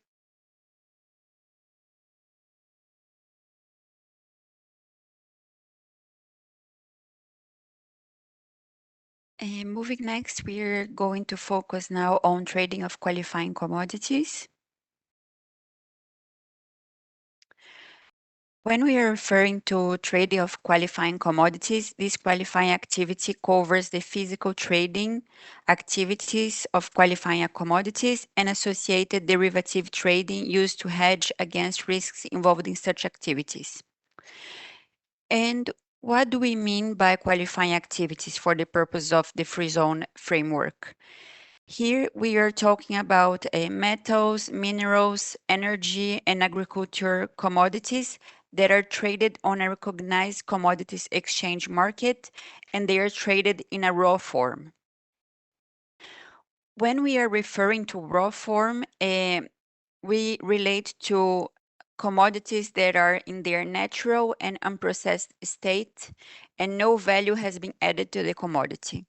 So they are basically products that are close to the form they were when they were registered or extracted from nature. And it's important to note here that in cases where we have a certain degree of processing, which may be sometimes required in order to meet trading standards or specifications to be traded in a recognized commodities exchange market. And this processing typically aims to ensure uniformity and quality control of the commodity. So in these cases, we still consider that the commodities are in a raw form. And when doing this analysis, we can also take into consideration the harmonized system of nomenclature, the HSN code, which can serve as an indicator in verifying whether the commodity still maintains its raw form. But it's important here to notice that in some cases, a mere alteration of the HSN code, just some level of processing, does not conclusively determine whether the commodity has lost its raw form. So the HSN is a code is an indicator, but it's not conclusive to this analysis because the new HSN code may as well be the case of a code that is traded in an exchange market in a form and pure form. So it's not to be conclusive. It's a tool that is useful in this case by case analysis, but change in the HSN code does not necessarily mean that a commodity has lost its form, raw form.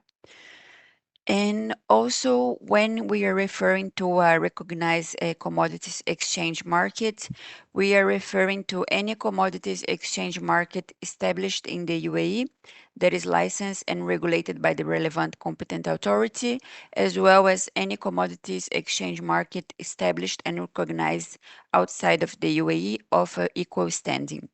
So there is not a prescribed list, but this could be, for example, the Dubai Gold and Commodities Exchange, the London Metal Exchange, or the Chicago Board of Trade, or any other recognized commodities exchange market of equal stand.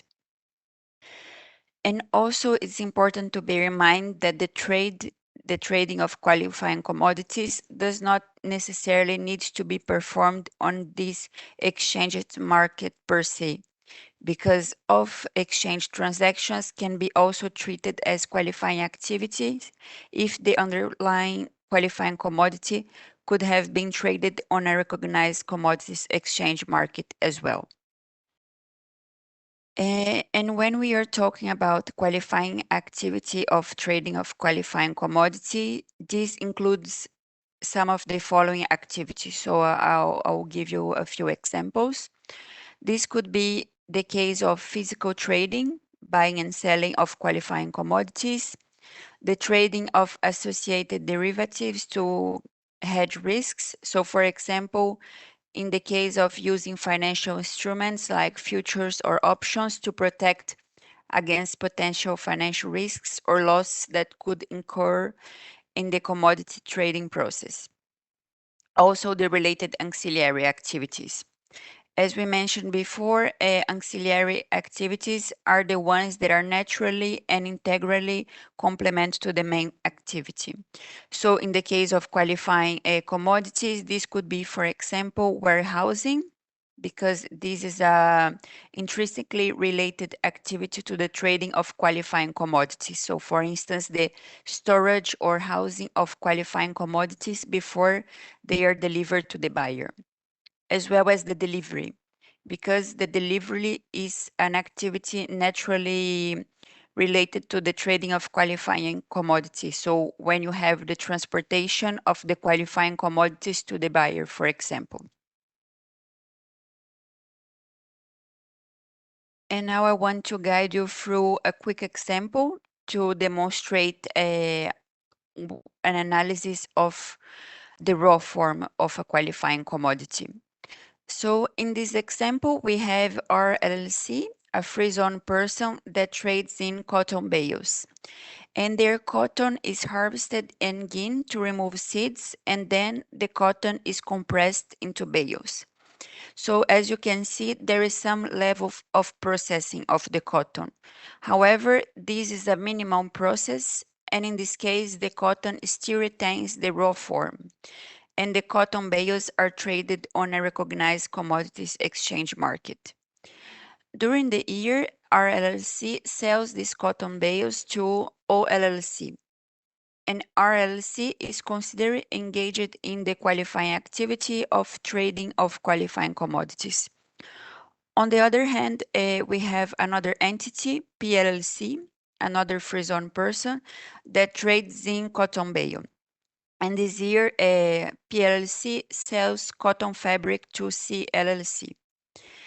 In this case, PLLC, they made use of the cotton bales, but they made some process to woven into fabric for making clothes or other textiles. So as you can see, in this case, the process significantly changed the form of the cotton, and the cotton is transformed into raw cotton fabric. In this case, this processing makes the cotton to change and to lose the raw form, and once it becomes a cotton fabric, it is no longer as, considered as a commodity that is able to be traded in a recognized commodities exchange market. So in this case, PLLC is not considered as engaged in the qualifying activity of trading of qualifying commodities. Moving next, I would like to guide you through another qualifying activity, which is the holding of shares and other securities. So when we are referring to holding of shares and other securities for investment purposes, usually we include two scenarios. The first one, we are referring to shares of any class in the share capital of another juridical person or other types of equitable interests that entitle the holder to receive profits and liquidation proceeds. And the holder can be the legal or beneficial owner.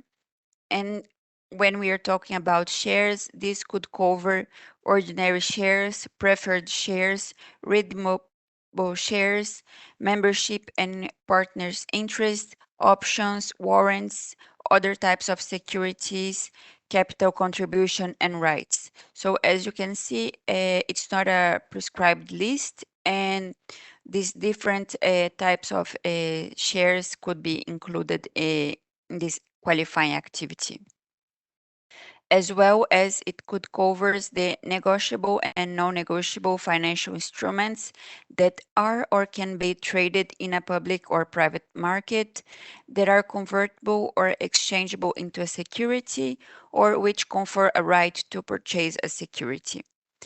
And it could also include derivative instruments such as financial commodities, cryptocurrency, and other investment instruments. So these are what is considered as qualifying activities of holding of shares and other securities. And here, similar to other qualifying activities, we can also have related ancillary activities. And for the purpose of holding of shares, I can give you some examples of what can be considered as an ancillary activity. This could be, for instance, investment planning, buying and selling securities, portfolio management. These are related to the holding of shares activity. And also, it's important to note some exclusions to this qualifying activity. So exclusions are financial or investment instruments that are issued pursuant to a securitization of receivables from a non-financial asset. Royalties management fees are also excluded from this qualifying activity, as well as the active trading, which means when you are trading share or securities for a period less than 12 months. Also, I would like to note that if shares and securities are traded on a recognized stock exchange, they are deemed as if the transaction is not made with a natural person. So it will, in this case, be treated as a qualifying activity, provided that the 12-month ownership test is satisfied, as we're going to see in the next example.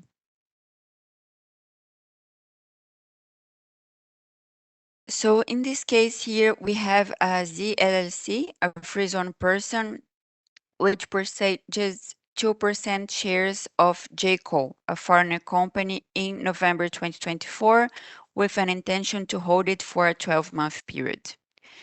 In December 2024, ZLC received dividend from JCO.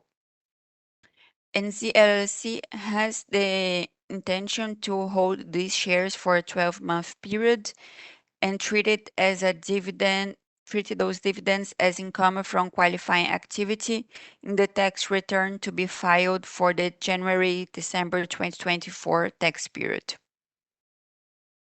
However, in April 2025, due to financial constraints, ZLC had to sell these shares to CLC within less than 12 months from the initial transaction.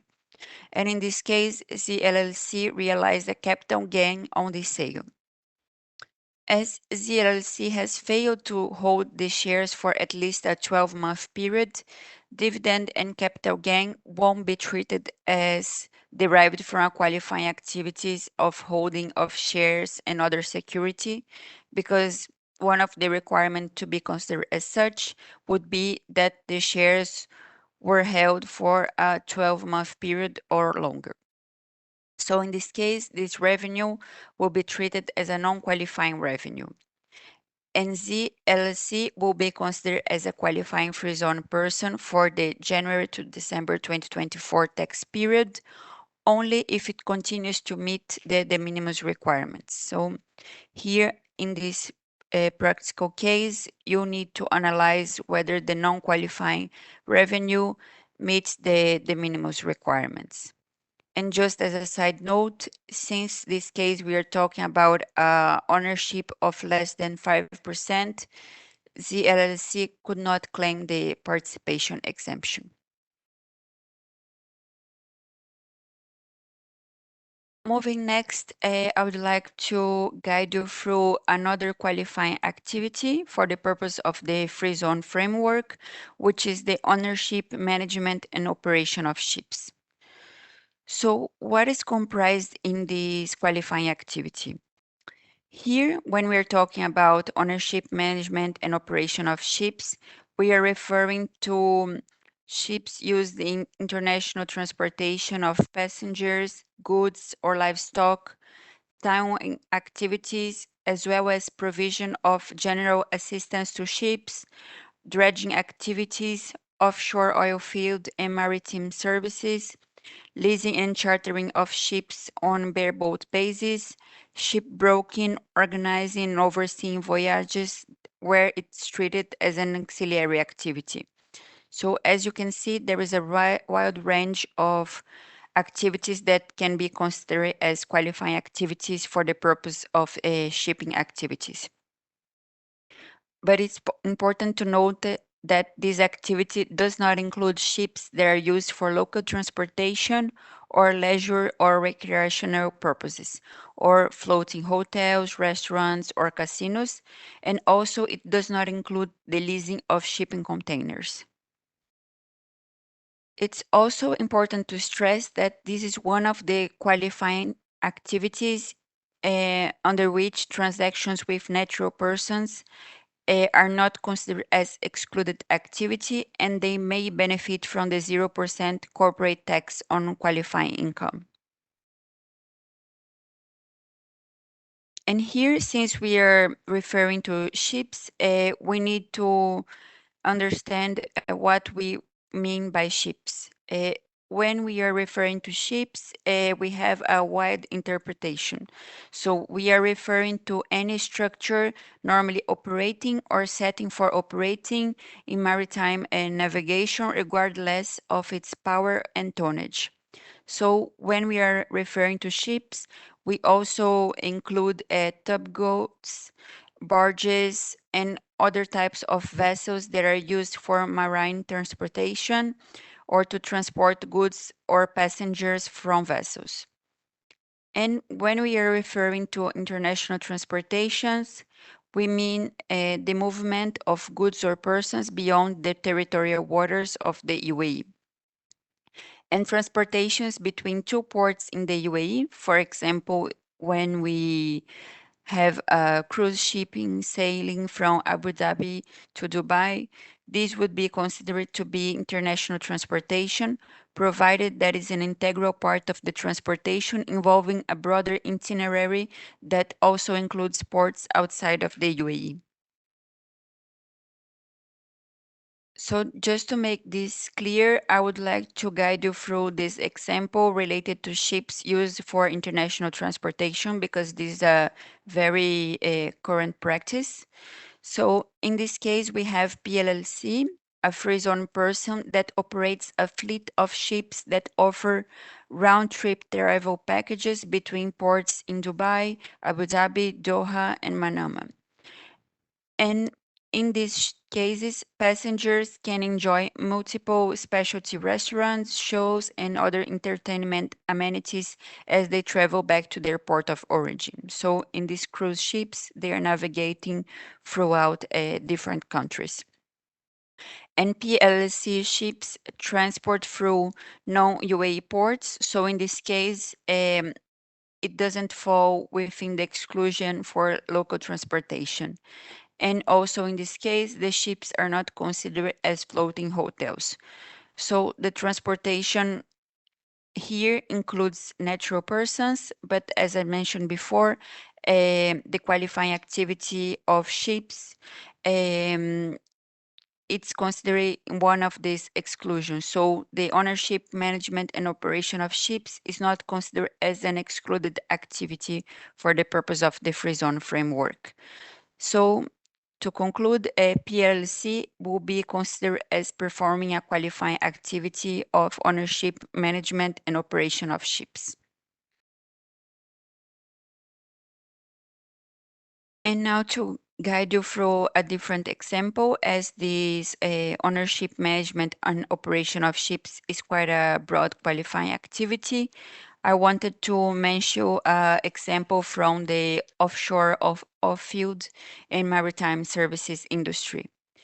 So in this case, we have a ship that is used in the offshore oil field and for maritime services purposes. And we have a DLC, a free zone person who owns and operations drilling rigs and handles drilling services to its customers. And DLC operations related to oil and gas exploration and extraction. And such services are considered to be included in the ownership, management, and operation of ships activity. So the LLC will be deemed as performing qualifying activities of ownership, management, and operation of ships. And now we'll move to another type of qualifying activity.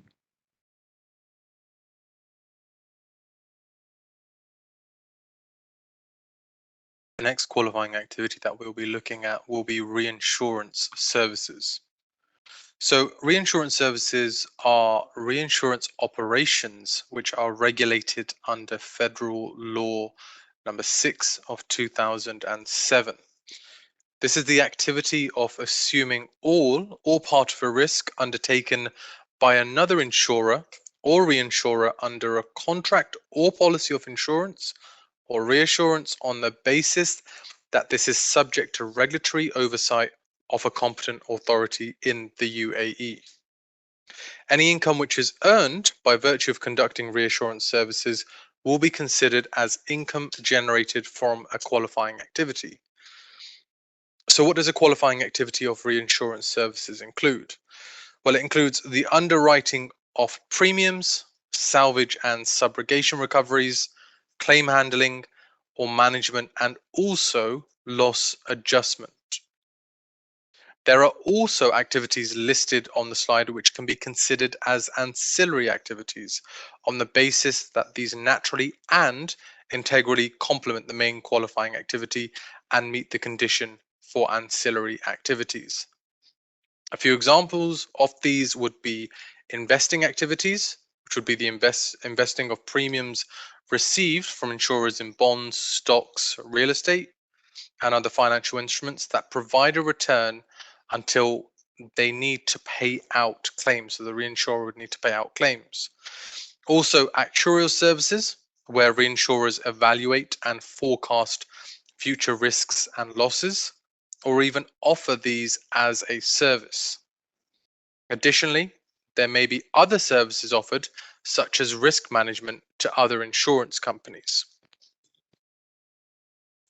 Equally, as is the case for other qualifying activities, this does not necessarily mean that any activity that might be ancillary to the reinsurance and services would be treated as a qualifying activity in their own right if they are performed on a standalone basis. For an ancillary activity to be treated as a part of the qualifying activity, it must naturally and integrally complement the main activity. And here we have an example where P LLC, a free zone person, provides reinsurance services to R LLC. R LLC here is the primary insurer, and this will be considered as a qualifying activity. Now, P LLC also provides insurance directly to insured persons here in the diagram. And as this is not considered as reinsurance services, this will not be a qualifying activity. Now, turning to the next qualifying activity of fund management services. So fund management includes managing a specific portfolio of investments on behalf of third-party investors. This could be a mutual fund, a hedge fund, or a pension fund. Now, fund management services typically include the activities of portfolio management, risk management, discretionary and non-discretionary fund management services, and other services relating to the day-to-day management and operation of an investment fund. It will also include those activities that are delegated by an investment fund or its fund manager to an investment advisor or sub-advisor. Now, ancillaries that might be treated as ancillary to fund management services may include financial advisory services or financial planning. Now, these fund management services will be qualifying activities if the free zone person is appropriately regulated as an investment fund manager or an investment advisor and subject to the regulatory oversight of the relevant competent authority in the UAE. And it's important to note that fund management services provided to natural persons are not excluded activities and will still be considered and treated as a qualifying activity. This is one of the specific cases where this will be applicable. Now, turning to an example on fund management services. In this example, we have N LLC, a free zone person, and is a regulated investment manager that manages a diversified equity and debt fund. During the relevant tax period, the fund has total assets of 300 million dirhams and receives a 20% return, being 60 million dirhams. Now, out of the 60 million dirhams return, 54 million dirhams is from equity investments and 6 million is from interest income. Now, during the relevant tax period, N LLC, the free zone person, received the following income from its fund management services: a 1% management fee, so 1% of the 300 million dirham fund would be 3 million dirhams, and also a performance fee, being 15% on returns which exceed a hurdle rate of 12%. With returns of 20%, this would translate to being 3.6 million dirhams. Now, the investment income of 60 million dirhams, being the 54 and the 6 million, belongs to the fund. And the revenue that NLLC derives from the qualifying activity of fund management services during the relevant tax period would be 6.6 million dirhams, made up of the 3 million dirham management fee and the 3.6 million dirham performance fee, making up the 6.6 million dirhams.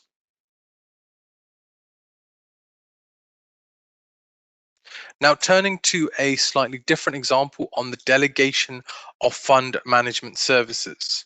So as we discussed, fund management services will also include those activities which are delegated by an investment fund or its fund manager to an investment advisor or sub-advisor.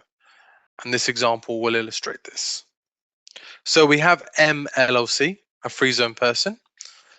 An MLLC is an investment management company that manages a fund of 10 million dirhams in relation to cryptocurrency.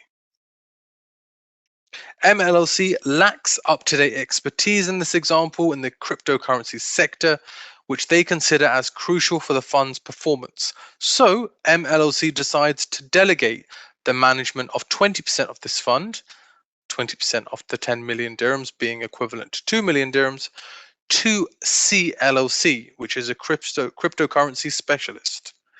And CLLC charges a 1.5% fee for managing this portion of the fund. Now, the cost incurred by MLLC for this delegation is CLLC's management fee, being the 1.5% of 2 million dirhams and therefore 30,000 dirhams. And this revenue which CLLC receives of 30,000 dirhams for providing their expertise will be treated as being derived from a qualifying activity, being the fund management services.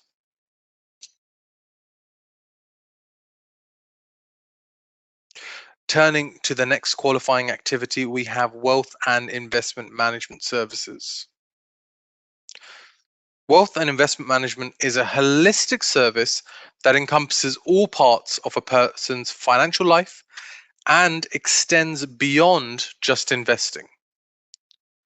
Wealth and investment management services will be qualifying activities if they are subject to the regulatory oversight of the relevant competent authority in the UAE. And wealth management services include providing discretionary and non-discretionary investment management and investment services, portfolio management, and wealth and investment advisory services, retirement planning, estate planning, and so on. Ancillary activities could include risk management, market research, investment analysis, and so on.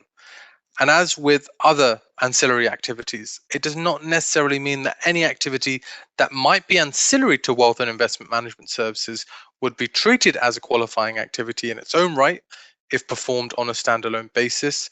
They will be treated as the qualifying activity if they naturally and integrally complement the main qualifying activity and meet the conditions for ancillary activities.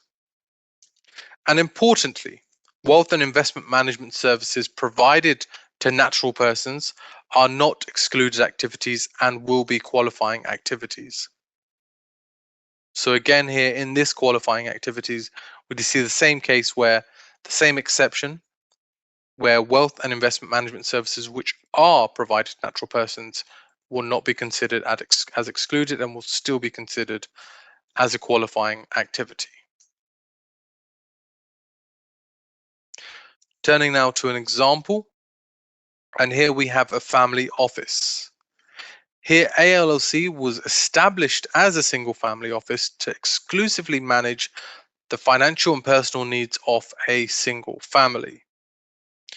ALLC in this example is not regulated by a relevant competent authority, and therefore ALLC would not be considered to provide the qualifying activity of wealth and investment management services.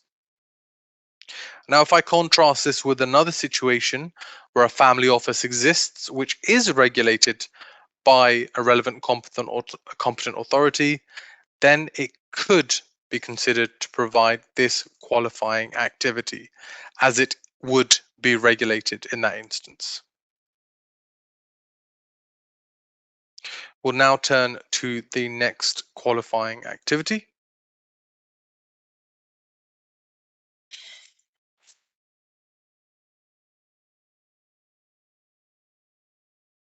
Thank you very much, Zubair. So I think the next qualifying activities that we will cover would be the headquarter services to related parties, which is extremely important in the context of the UAE due to the fact that, because as you may know, the UAE is home for the headquarter of many international and regional businesses. So headquarter services, they include the provision of services to resident and non-resident related parties, and they cover in general the administration, overseeing managing of business activities.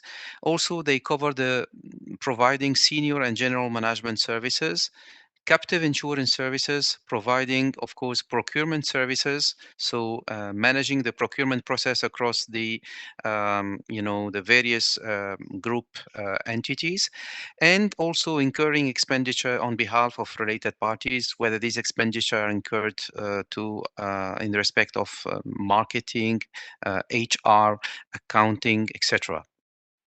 The headquarter services, um, they are considered as a qualifying activity as far as they are provided to juridical person and branches of juridical person.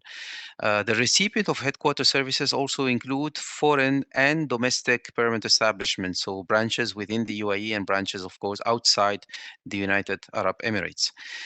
It is always very important to remember and to consider that the transaction between the head office and its related party, they should comply always with the arm's length principle, which is again a condition to be a qualifying free zone person. We can also, I think, consider the following example. And the example is related to the provision of goods and services by a headquarter. So basically we have TLLC, which is a free zone person, and TLLC is the headquarter for a multinational coffee chain with various subsidiaries. If you can see on the slide, TLLC is based in a free zone that is not a designated zone.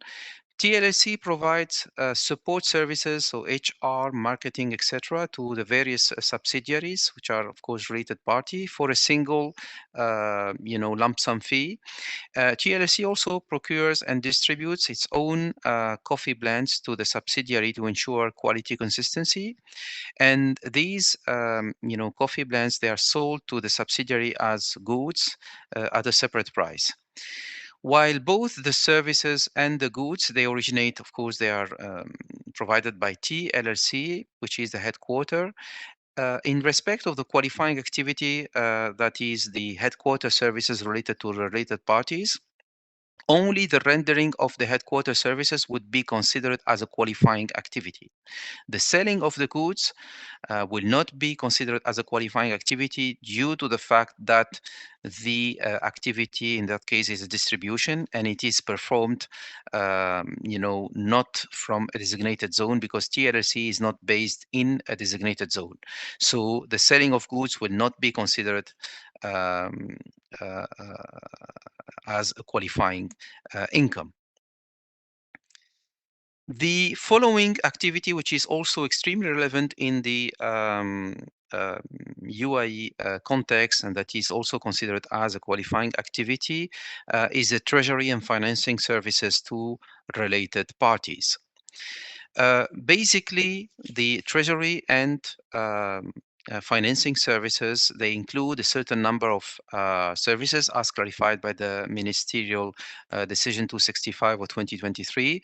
This includes the cash and liquidity management, the debt management, financial risk management, centralized payment and collection, activities, and also cash pooling, of liquidity.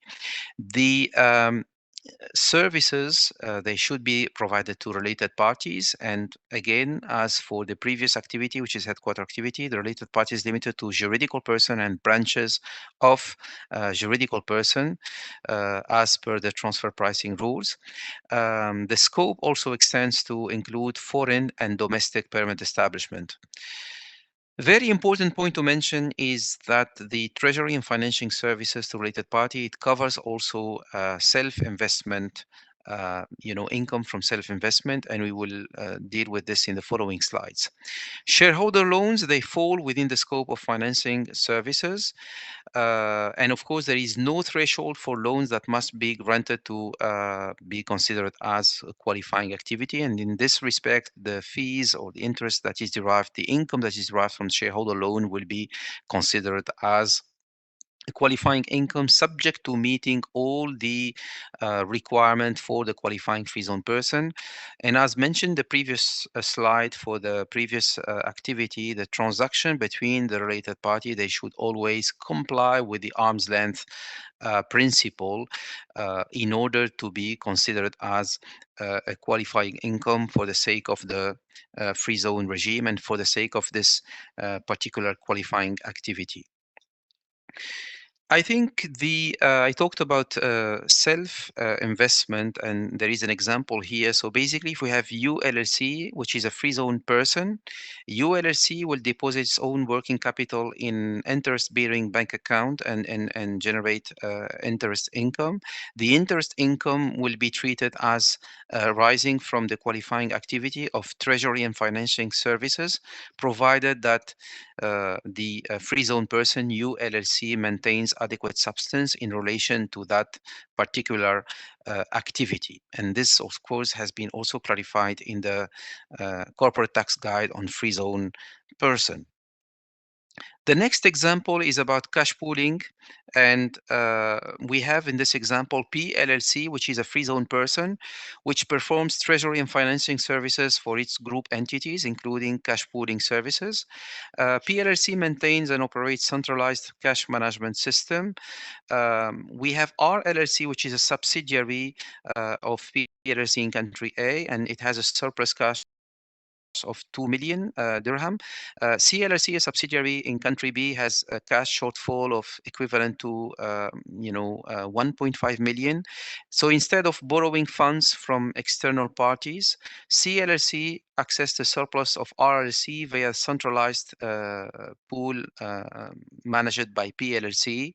And in that case, RLLC would transfer its surplus to the master account, which is managed by PLLC, and it will fund, therefore, the deficit of CLLC, which is a subsidiary of our free zone company or free zone person.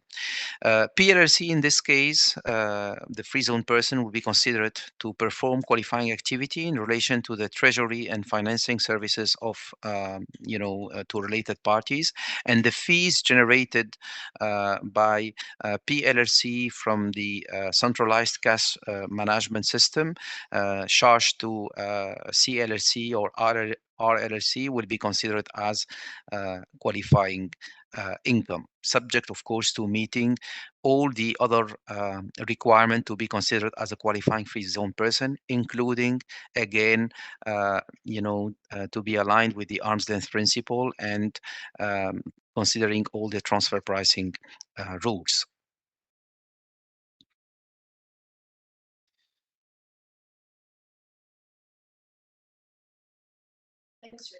Now I'll cover off the distribution of goods or materials qualifying activity. So what is distribution of goods here? Distribution typically involves transporting products from a manufacturer, so storing them, selling them to resellers. This also includes buying and selling of the goods, importation of the goods, inventory management, warehousing, and order process. So a key feature of the distribution activity is that the distributor must hold the title to the goods. And this is actually what differentiates the distribution activity from the logistics services, which I'll also cover in the next section. So again, the key element here of this activity is that the distribution activities should be conducted in or from a designated zone. So just to note here that this is the only qualifying activity where it is necessary to consider if the free zone from which you are distributing the goods is a designated zone. So a designated zone for corporate tax purposes is similar to the designated zones for VAT, so as listed in Cabinet Decision number 59 of 2017, and which is also considered to be a free zone in accordance with the corporate tax law. So again, we advise all taxpayers to check with their respective free zone authorities to confirm if they operate in a free zone or a designated zone for corporate tax purposes. Where the goods are not distributed from a designated zone, then this will not be qualifying income. So even if you're conducting a distribution activity from another free zone, if that free zone is not a designated zone for corporate tax purposes, then it's not going to be a qualifying activity of distribution. Here I also want to emphasize when there is a requirement for the goods to physically pass through a designated zone. So if the goods or materials enters the UAE for distribution, then they must be imported through a designated zone. So the goods or materials should physically pass through the designated zone. However, where the goods or materials were already present in the UAE or were produced in the UAE when you first purchase them, then they do not need to physically pass through a designated zone. But you, of course, still need to maintain adequate substance in relation to the distribution activity, and that must be performed in the designated zone itself. Another key element of this activity is that the distributor must sell the goods or materials to a person that resells or processes or alters the goods or materials for sale or resale. So in order to fall within the scope of this qualifying activity, the goods should be provided to a customer or sold to a customer that further resells or processes those goods for the purpose of resale. So what that means is that if the goods or materials are distributed to a customer that is considered to be the end user, so for instance, that customer uses or consumes that products in their business, then such an activity will not be considered as a qualifying activity. So here the end user could be a person that the goods are ultimately intended for. So for instance, after it has passed through, all the stages of distribution, production, or resale. In other words, if the end user is the person who eventually uses the product for its intended purpose, and whether that is personal, commercial, or industrial, if you as a distributor sell the goods directly to an end user, then you do not qualify for this condition, and then therefore this qualifying activity. So it's actually critical here that to ensure that this element is met, the distributor must conduct sufficient due diligence. So for instance, know your client or seek confirmation from their customer that they are not the end user. So that could be through an undertaking or a contract, but you must ensure that the customer that you are selling to is a reseller. I also want to point out that there's no limitation on the mode of distribution. So the goods can be distributed by air, sea, or land. And also the distribution of the goods here does not include the distribution of intangible products and services. So things like licenses, software, and financial products or services are not included in this activity. But if the goods have embedded software or firmware, and the income from that cannot be separately identified from the goods itself, then this would not be excluded. So I'll actually go through a few examples here just to highlight the key elements of this activity and just present a few common scenarios. So firstly, we have a scenario in relation to high sea sales. So in this example here, we have RLLC, a free zone person in a designated zone. They buy goods from a manufacturing country A and sell them to a retailer in country B. So the goods are shipped directly from country A to country B, and RLC in this situation earns a profit from the sales to the retailer. RLC also performs its distribution activities in the designated zone, and the goods, the arrangement doesn't actually include the goods coming into the UAE at all. So in this scenario here, whilst the goods do not enter the UAE, because the entity is conducting the distribution activity in the designated zone, and the goods are being sold to a retailer who will be reselling those goods, the key elements of this activity are met. So any sales revenue earned by RLLC in this example from its sales to the retailer is going to be considered as qualifying income. Now let's consider an example where the goods are imported into the UAE. So here we have O LLC, a free zone person that buys goods from a manufacturer in country A and sells them to a retailer in the UAE. So here the goods are shipped by the manufacturer in country A to O LLC in the designated zone, and then from the designated zone, they are distributed by O LLC to the retailer in the UAE. OLLC conducts its activities in the designated zone, and the goods are imported into the UAE through the designated zone. So here we can see that OLLC is performing the qualifying activity of distribution of goods or materials as it conducts its activities in the designated zone. The goods are imported into the UAE through the designated zone, and they are being sold to a retailer who sells them. So they've met all the key elements here, and the sales revenue earned by them from their sales to the retailer is considered to be qualifying income. So in this next example, look at the export of goods. So here we have P LLC, who buys goods from a manufacturer in the UAE and sells them to a retailer in country C. The goods are shipped directly from the manufacturer in the UAE to the retailer in country C. And again, PLLC conducts its activities in the designated zone. So as the goods are already in the UAE at the time that PLLC purchased them, they do not need to pass through a designated zone when they are subsequently sold. The key conditions here is that they need the PLC needs to conduct its activities from the designated zone, and it needs to sell the goods to a customer that will be reselling them. So on that basis, PLLC is performing the qualifying activity of distribution of goods, and the sales revenue generated from these activities will also be qualifying income.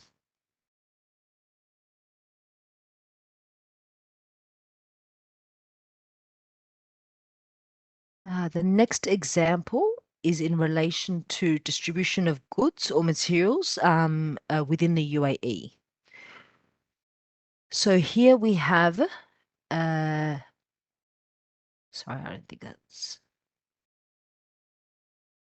there we go, sorry. We have a HLLC, who's a free zone person in a designated zone, and they buy goods from a manufacturer in the UAE and then subsequently sell them to a retailer in the UAE. So both the manufacturer and the retailer that the distributor is dealing with are both located in the UAE. Here the goods are shipped directly by the manufacturer in the UAE to the retailer in the UAE.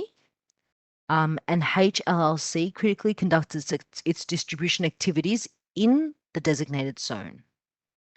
So here, as the goods are already in the UAE at the time that HLLC purchased them, they don't need to pass through a designated zone before they're subsequently sold.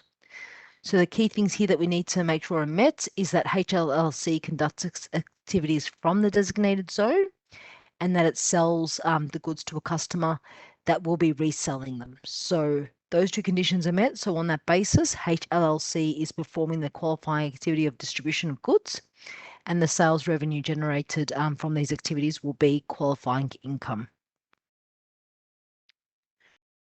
In this next example, we'll demonstrate the different tax treatment applicable depending on the type of customer that the distributor sells the goods to. So it's also critical to look at who you're selling the goods to.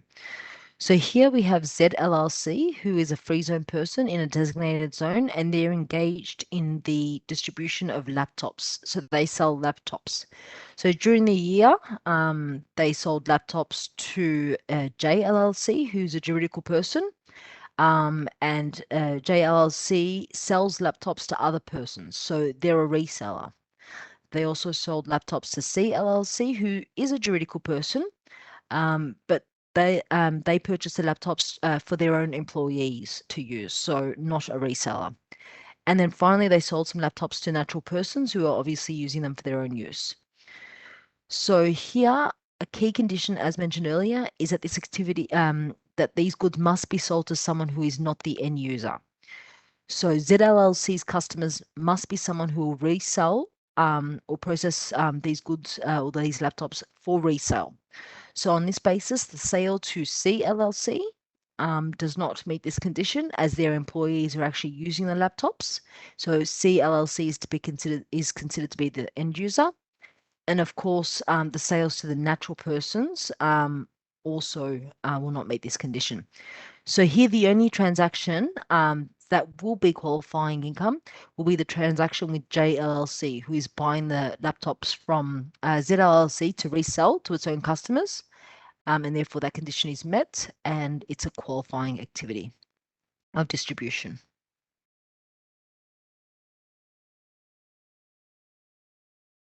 And then finally, in this example here, I'll demonstrate the differences between a distributor and a sales agent. So here we have a book publisher who is a non-free zone person. So the book publisher has a contract with two different entities. So we've got distributor co and then sales agent co. So if we look at each in turn, so we have distributor co, who's a free zone person and is based in a designated zone. It has a contract with the book publishing company to distribute its books. So here, distributor co purchases the books from the supplier, so they take the title to the books, and then they sell the books to retail shops. Distributor co conducts its activities in the designated zone as its staff sits in the designated zone, and they manage the logistics of getting the books to the various bookstores and processing the orders and all of that in the designated zone. Here, distributor co also bears the financial risk if the books do not sell. So on that basis, as distributor co conducts its activities in the designated zone, they take title to the goods and they sell the books to a reseller. Distributor co meets the conditions and is performing the qualifying activity of distribution. Now look to the arrangement with the sales agent co. So here, sales agent co is also a free zone person in a designated zone. And it has a contract with the same book publishing company, but their contract is to market and advertise the books, and it makes revenue based on a commission basis. So Sales Agent Co.'s activities is that it markets or advertises the books to be released by the publishing company to various retail shops. And then those retail shops directly purchase the books from the publisher. And Sales Agent Co just merely earns a commission for each book ordered due to their efforts. And Sales Agent Co doesn't take title to the books, and it doesn't bear any financial risks if the books do not sell. So here, its primary role is just to facilitate the sales of the books between the publisher and the retailers. Sales Agent Co performs all its marketing and promotion activities from the designated zone. But despite that, it does not meet the condition of it being a distribution activity because it doesn't own the books. So it doesn't take title to the books. It doesn't bear any of the financial risk. And all it does is it simply facilitates the sales of the books directly between the book publisher and the retailers. So it's just providing a service. So those activities of the sales agent do not meet the conditions of being a distribution activity, and it's not a qualifying activity. Now I'll cover the final qualifying activity. So that's logistics services.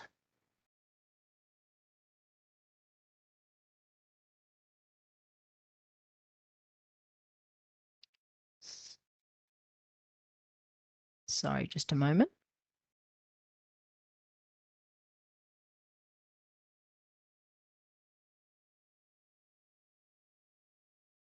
Sorry, apologies for this.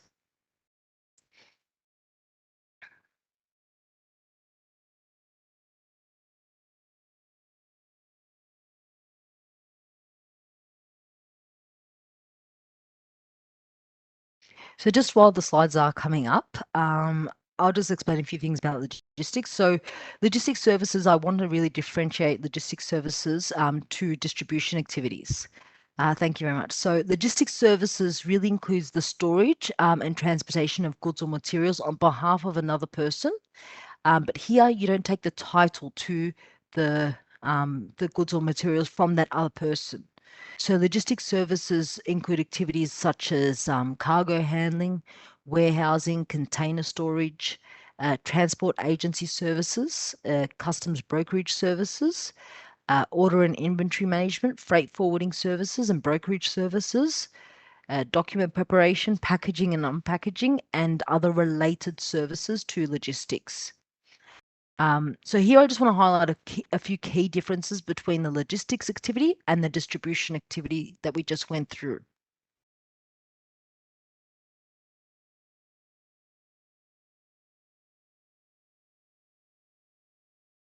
Here we go. Perfect. Okay, so sorry about that.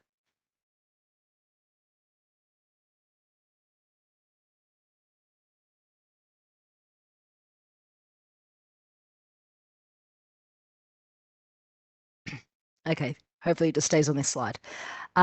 So again, firstly for the logistics activity, the free zone person does not take title to the goods. So unlike in distribution, where the free zone person had to take title to the goods, here the logistics provider does not take the title to the goods that they're storing or transporting. So it doesn't actually, this activity doesn't involve the supply of any goods or materials. It's simply the supply of a service. Secondly, the activity does not need to be performed from a designated zone. So you can provide logistics services from any free zone. And then also, just for clarity here, we wanted to highlight the treatment of last mile delivery services.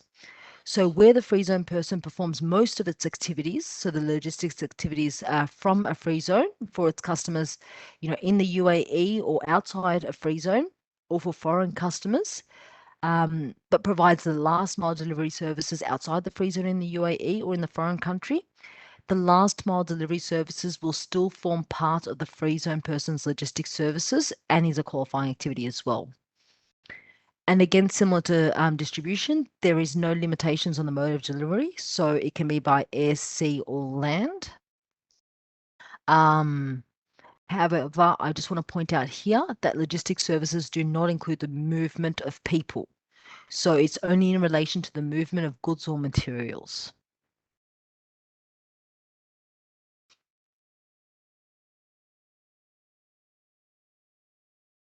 So I'll just go through an example of logistics services.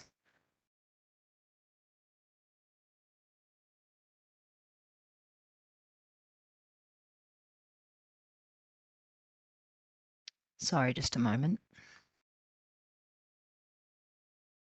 Okay, great. Here.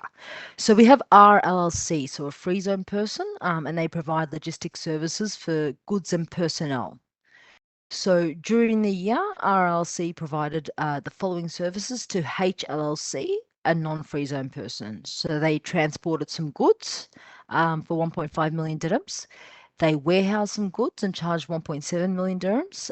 They provided some freight forwarding services for 800,000 dirhams. And they also provided some movement of personnel, so staff, for 1 million dirhams. So in this year here, our LLC's total revenue was 5 million dirhams. But what we need to do is look at each of the different revenue elements to determine if it meets the conditions of the logistics activity. So if we look at it closely, any revenue derived from transportation, warehousing, and the freight forwarding services, so that totals 4 million, that'll be treated as being derived from logistics services.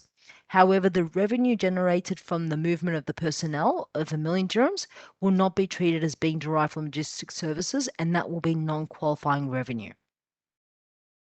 So here, as RLLC's non-qualifying revenue, so the 1 million dirhams, exceeds 5% of the total revenue, so the 5 million, RLLC will fail the de minimis test, and it would not be treated as a qualifying free zone person in this example. And that takes us to the end of the section on qualifying activities, and now we'll cover off what excluded activities are.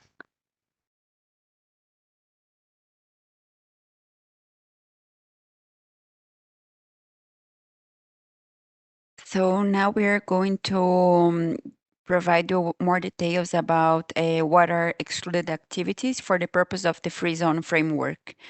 And first, I'll provide you with an overview of what is considered excluded activities, its ancillary activities, and the treatment of income from excluded activities for the purpose of the de minimis analysis.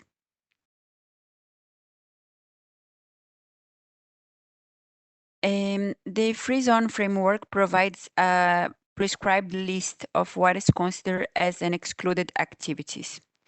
So first point is any transactions with natural persons except transactions in relation to 3 qualifying activities that we mentioned before. These are ownership, management, and operation of ships, fund management services, and wealth and investment management services subject to regulatory oversight in the UAE, or financing and leasing of aircraft, including engines and rotable equipments. So these 3 types of qualifying activities are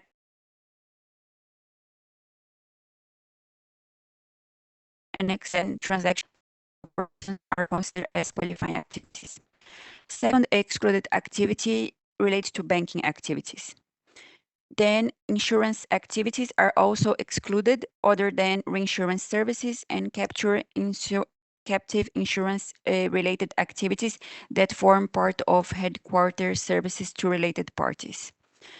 Finance and leasing activities are generally excluded as well, other than ownership, management, and operation of ships, treasury and financing related to related parties, and financing and leasing of aircrafts. Another category excluded for the purpose of the free zone framework are ownership or exploitation of immovable property other than commercial property located in a free zone where the transaction in respect of commercial property is conducted with other free zone persons. And similar to the approach in qualifying activities, excluded activities also include the ancillary activities that are integral or closely related to each excluded activity. So for instance, if you have activity considered as auxiliary activity for the banking activity, this will be as a consequence also considered as an excluded activity.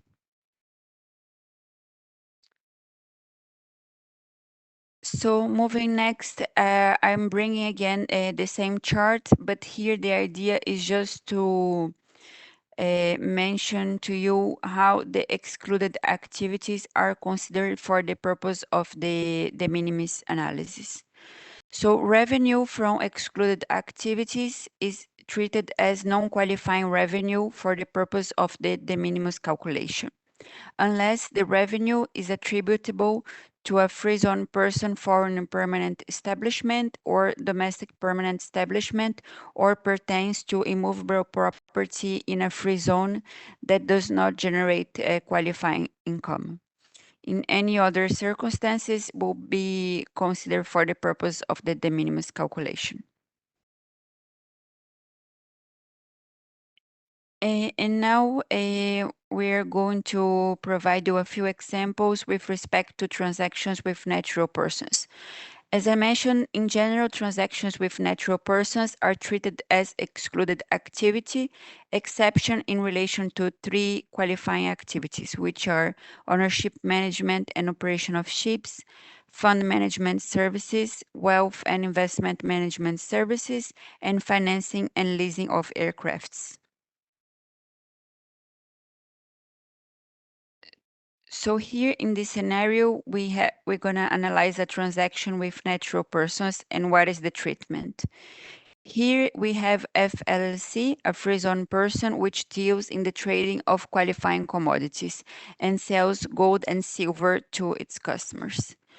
And FLC makes sales to both natural persons, so individual clients, as well as juridical persons. So FLC also has some corporate customers.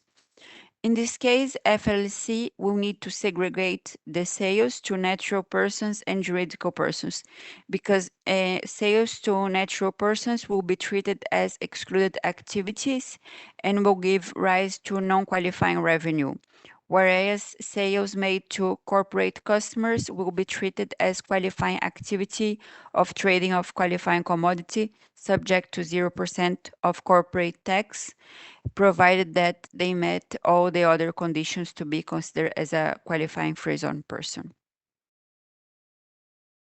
And now we'll move to another excluded activity. So banking activities as an excluded activity covers the regulated financial activities specified under Article 65 of Federal Decree Law number 14 of 2018. These regulated financial activities include deposits, providing credit facilities, currency exchange, amongst others, as shown on the slide here. An important point to take away from this slide is that fund management services, wealth and investment management services, or treasury and financing services to related parties will not be treated as banking activities if these activities constitute a separate and distinct business performed by a free zone person. These were explained to be considered as qualifying activities. So in situations where a free zone person engaged in banking activities performs any of these services, these activities could still be treated as qualifying activities on the basis that they would need to satisfy the de minimis requirements. Now, this example will highlight the interaction between banking and treasury services to draw out the principle that was just mentioned. So in this example, B LLC is a bank in the UAE, which is a free zone person. B LLC has a branch located in country B that requires additional funds to meet its loan, disbursement, and other financial requirements. The branch in country B requests liquidity from B LLC. Now, B LLC in the free zone sends the necessary funds to the branch in country B, which is a treasury function, and it is a common practice for branches of a bank to receive liquidity from their head office. Now, the treasury function being the facilitation in relation to funds performed by BLLC could fall under the scope of the qualifying activity of treasury and financing services to related parties on the basis that the de minimis requirements are satisfied. And so in that situation, it would not be considered as an excluded activity. Turning to the next excluded activity of insurance activities. So we previously discussed reinsurance services as a qualifying activity. Insurance activities are an excluded activity, and they are regulated under Federal Law number 6 of 2007 and are subject to regulatory oversight. Insurance activities include the business of accepting risks by effecting or carrying out contracts of insurance in both the life and non-life sectors. The important distinction here to note is that insurance activities do not include reinsurance activities, which, as mentioned, will fall within the scope of the qualifying activity as discussed previously.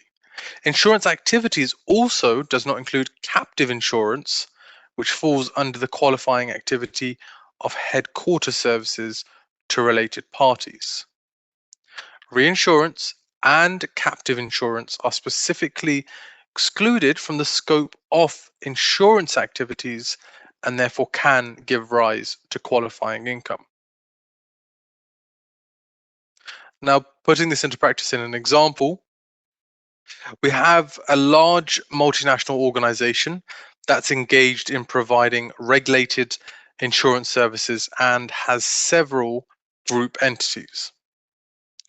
Now, the group entities provide insurance policies to both natural persons and juridical persons, including life and non-life insurance products. These activities are subject to regulatory oversight as they involve accepting risks via contracts of insurance and are therefore considered as excluded activities. And that would be the group entities providing those services as an excluded activity. Now, we also have another entity here, another group entity called Captive Co. Captive Co offers internal insurance coverage to the group entities. And the services offered by the captive co are not considered the same as the insurance services activities performed by the other group entities.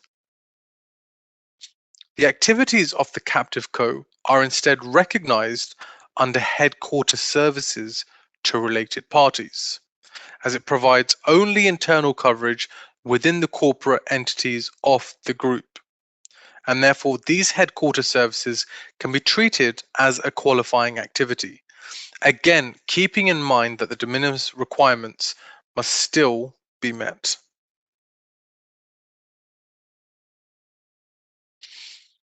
Turning now to the next excluded activity, which is finance and leasing. So financing is the provision of credit or financing for any kind of consideration. And leasing is the letting, hiring out, or otherwise granting the right to use an asset in exchange for rental or other consideration pursuant to a finance lease, operating lease, or other arrangement. These activities must be subject to the regulatory oversight of the relevant competent authority. And importantly, this excluded activity of finance and leasing does not include the finance and leasing of ships or aircraft or financing services to related parties, which, as has been discussed, are considered or can be considered as qualifying activities.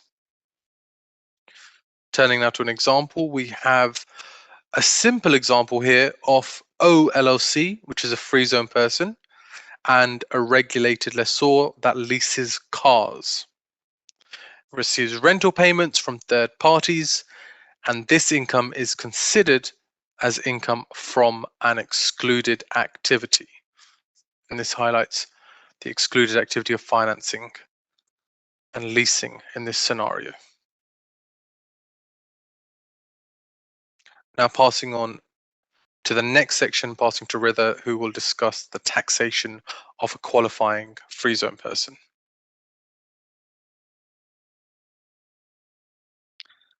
Thank you very much, Zubair. I think we can dedicate few slides to see how the computation of the tax liability of a qualifying free zone person will be determined. So basically, we will look at a couple of examples. In the first example, we have ABC, which is a free zone company established in a designated zone in Dubai. ABC maintains adequate substance, prepare audit financial statement annually, and it did not elect to be subject to corporate tax at the rate of 9%. And ABC derives the following income from its commercial activities. So basically, revenue from distribution of goods and material to a free zone person and non-free zone person that resell those items for 8.5 million. And then revenue from distribution of goods and material to natural person who are the end customers for these goods for 350,000 UAE dirham. So the total revenue in that case is, 8 million.85. And in this case, we have a non-qualifying revenue of 350,000 because these goods are being sold to a natural person. As in that case, the non-qualifying revenue is representing 3.95%. So basically, it does not breach the de minimis threshold. ABC company will be a qualifying free zone person, and its income will be treated as qualifying income subject to corporate tax at the rate of 0%. And the following example is slightly different. So basically, the following example will look more at the transfer pricing adjustment. So basically, we have GLLC, which is a qualifying free zone person, and GLLC has operation in the free zone. So basically, we refer to that as we discussed earlier, free zone parent, and outside the free zone through a domestic parent establishment. GLRC has the following revenue and expenditure over the tax period 2024. So basically, we have revenue related to qualifying activities in the free zone of 1 million and expenditure corresponding to 600,000. Revenue related to activity conducted by the domestic permanent establishment of 2 million and expenditure of 1.4 million. And then we have shared or common expenditure incurred by the domestic permanent establishment in relation to HR and other related support services. And those are used by both the free zone parent and the domestic permanent establishment. However, they have been allocated only to the domestic permanent establishment.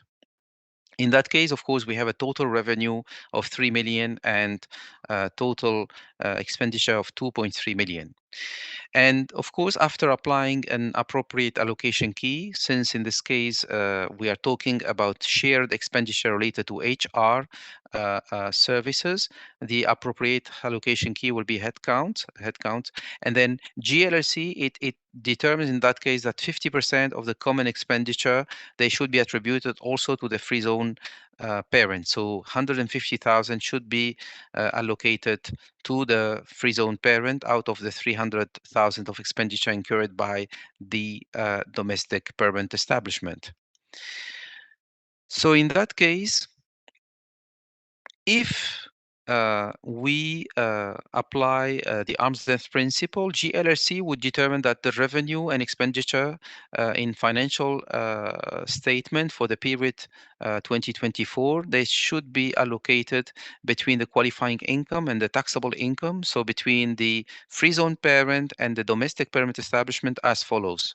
So in terms of free zone parent, we should allocate 1 million of revenue, 600,000 of expenditure, and only 150,000 of common expenditure, which were allocated fully to the domestic parent establishment. But then 50% of them, they need to be allocated to the free zone parent.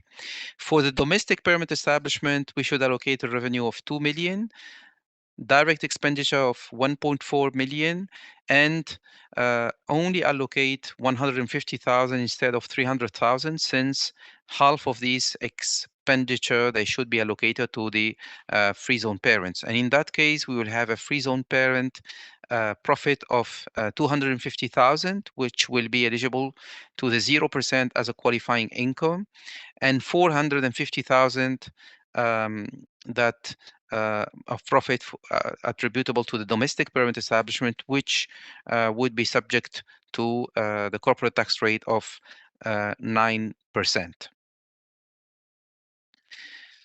Now I think we can conclude with a few words about the compliance and reporting obligation for free zone person. So basically, for the free zone person, including, of course, a qualifying free zone person, it's like any other taxable person, it is subject to all the requirement in terms of compliance with the corporate tax obligation, from corporate tax registration to filing a corporate tax return to keeping and maintaining the necessary records.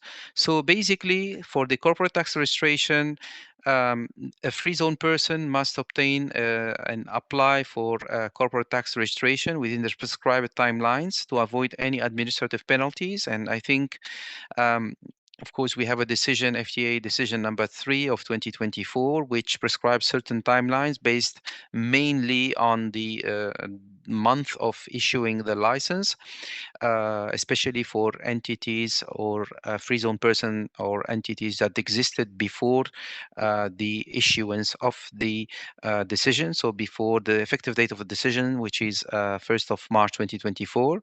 The exception to the above requirement of registration is that a situation where we have a non-resident juridical person that has a registered branch in the free zone, basically, and this registered branch does not constitute a permanent establishment because of performing preparatory or auxiliary activities in the UAE. So it does not have the required level of reaching a level of a permanent establishment or taxable presence in the UAE. And the second situation is where we have a non-resident juridical person which is only deriving state source income from the UAE without, of course, having a PE in the UAE. For the corporate tax, of course, regime, it is a self-assessed regime, and the taxpayer, they are required to file and pay their corporate tax liability within 9 months from the end of the relevant tax period. They are also required to maintain records and necessary documentation for corporate tax purposes for 7 years following the end of the tax period to which these records relate. They need also to provide the FTA with any information, documentation, or records that is reasonably, required to support their position and that is requested by the FTA. I think also we can mention in terms of accounting standard and financial statement that free zone person, they're required to prepare financial statement based on the accounting standard that are accepted in the UAE for corporate tax purposes. So it should be IFRS or IFRS for small and medium enterprises if the revenue level per tax period does not exceed 50 million, or cash basis of accounting if the revenue does not exceed 3 million. As I mentioned earlier, qualifying free zone person, they are required to prepare and maintain audited financial statement for corporate tax purposes, regardless of the level of the revenue. And this is a condition in order to be, considered as a qualifying free zone person and to benefit from the 0% corporate tax rate on qualifying income. It is very important to mention and to specify that qualifying free zone person, they are not required to maintain a special or separate account or financial statement related to the qualifying income. They need to maintain a financial statement for the entirety of the qualifying free zone person, including the free zone parent and including the domestic and foreign permanent establishment. However, of course, they would need to have sufficient documentation to demonstrate how the qualifying income has been computed and has been determined.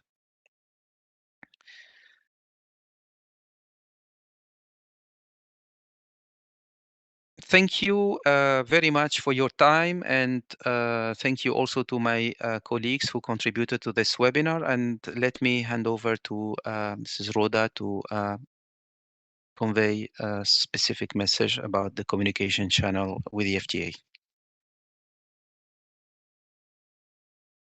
Rida, and special thanks to our speakers, Christine, Juliana, and Zubair, for taking us through the presentation on the registration process and guides especially for free zones.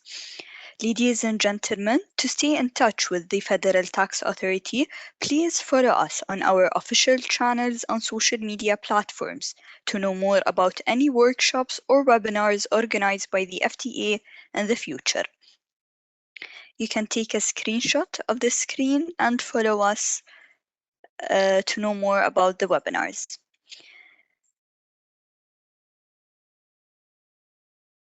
So let's take a minute by scanning the QR code to provide your feedback about today's session and if you would like to attend future webinars. We will keep the screen for a minute to give you the chance to do the QR code.